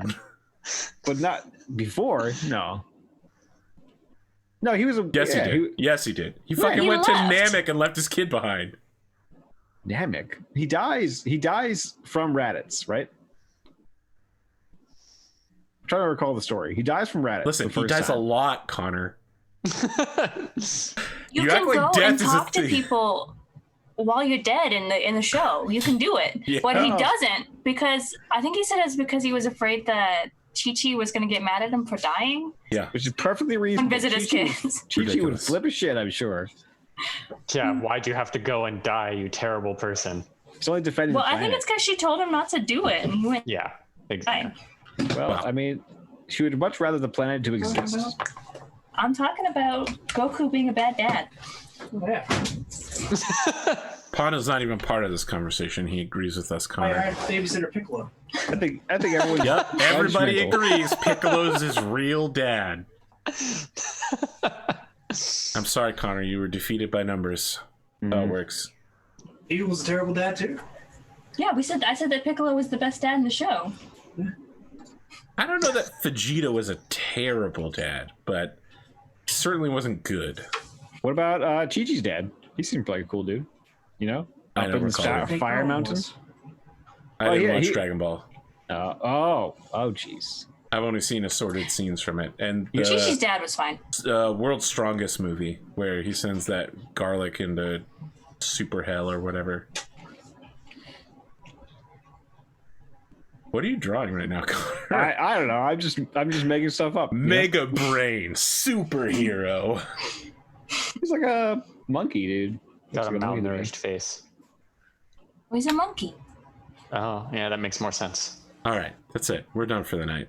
Anyone got any parting words? Any final solution? Final sayings? Wow. I don't know what I'm saying. The puns are real today. I have Solution, though. listen, that was an accident. I have to wake up at 8 a.m. tomorrow morning, so I woke up early today so I'd be tired, and now I'm very tired. And this was I a am very bad tired plan. as well. It was a terrible plan. Yeah, that sounds like a bad plan. That's it. We're done. There are no final words. Okay. We didn't even get a break in here because we started late, so we did 3 hours with no break. That's what you get, audience. We're hauling butt for you today. Intense D&D action.